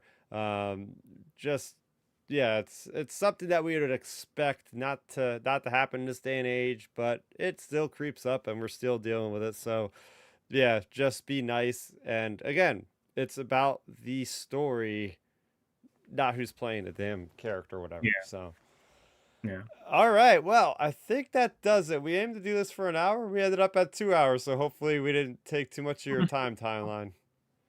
No, it's been a pleasure, guys. It's been an honor. I always love hearing your thoughts. And just like when you hear a different opinion, when the person is sitting in front of you and he's giving you a different, you know, food for the thought, it expands your mind. It makes you appreciate the franchise more. This is for me the fun of being a Star Wars fan. When you get to encounter somebody else, it's like, let me tell you about my Star Wars experience. This is what I encountered as a kid. This was my favorite game. That's the fun of it all, man. Oh yeah, I was smiling from ear to ear when we were talking about those early game memories. Just all the thoughts flooding back into my head. I just absolutely love reminiscing and all that good stuff. So once again, can you tell the fine folks out there on the internet where they can find your content? Sure, guys. Star Wars Timeline on YouTube. We have the same Facebook group where we keep it hate-free, yet you can still come in, talk about all the criticism that you like, address the issues you have, or just spotlight things that you love about Star Wars. Also, Star Wars Timeline Facebook group. And thanks a lot for having me, guys. It's been an honor. Oh, hell yeah. Would love to have you on again sometime in the future. So there you go. Follow all his socials. Be a part of that Facebook group. He's a great, as you heard him here, he's like that everywhere. Very positive force for the community. We need more of you out there, man. Thank you. All right. Much appreciated, guys. Of course. Milton, where can the people find you? Oh yeah, they can find me on Instagram at Milton7Weber. I post all my workout videos and funny memes on the stories because I love to laugh, as you guys know. And then on Twitter, you can find me at MiltonWeber7. Again, please, if you want to DM me or message me, that's fine. Just keep them positive. If not, I will come to your house and smack you. And he can find me on Twitter talking Star Wars and fitness and everything else in between at Real Ben Maynard. And then you can find me on Instagram where I'm just kind of like documenting my fitness journey to getting super shredded again. And you can find me there at Real Ben Maynard. And there you go. And you can find me on YouTube, youtube.com/Starrapter. Usually I could say we're here every Sunday, but we're actually taking a week off. I'm going to be on vacation next week, so we'll see you guys in 2 weeks' time. Usually we record or stream, rather, every Sunday at 7 p.m. Eastern. So we'll see y'all in 2 weeks, and you can also listen to us on any podcast streaming service, youtube.com/Starrapter. And yeah, we had a great time discussing Star Wars Outlaws. You could be part of the discussion live every time. And you can go ahead and let us know in the comment section below, even after the fact. You could tweet using hashtag outerrimtransmission. What did you like most about Star Wars Outlaws? What were some of your earliest video game memories? Go respond to the tweet by Star Wars Timeline on his Twitter account. But that's going to do it for Timeline, for Ben, for Milton, for I, Chris, aka Starrapter. This was Outer Rim Transmission, episode 111. Thanks for watching, and may the Force be with you always.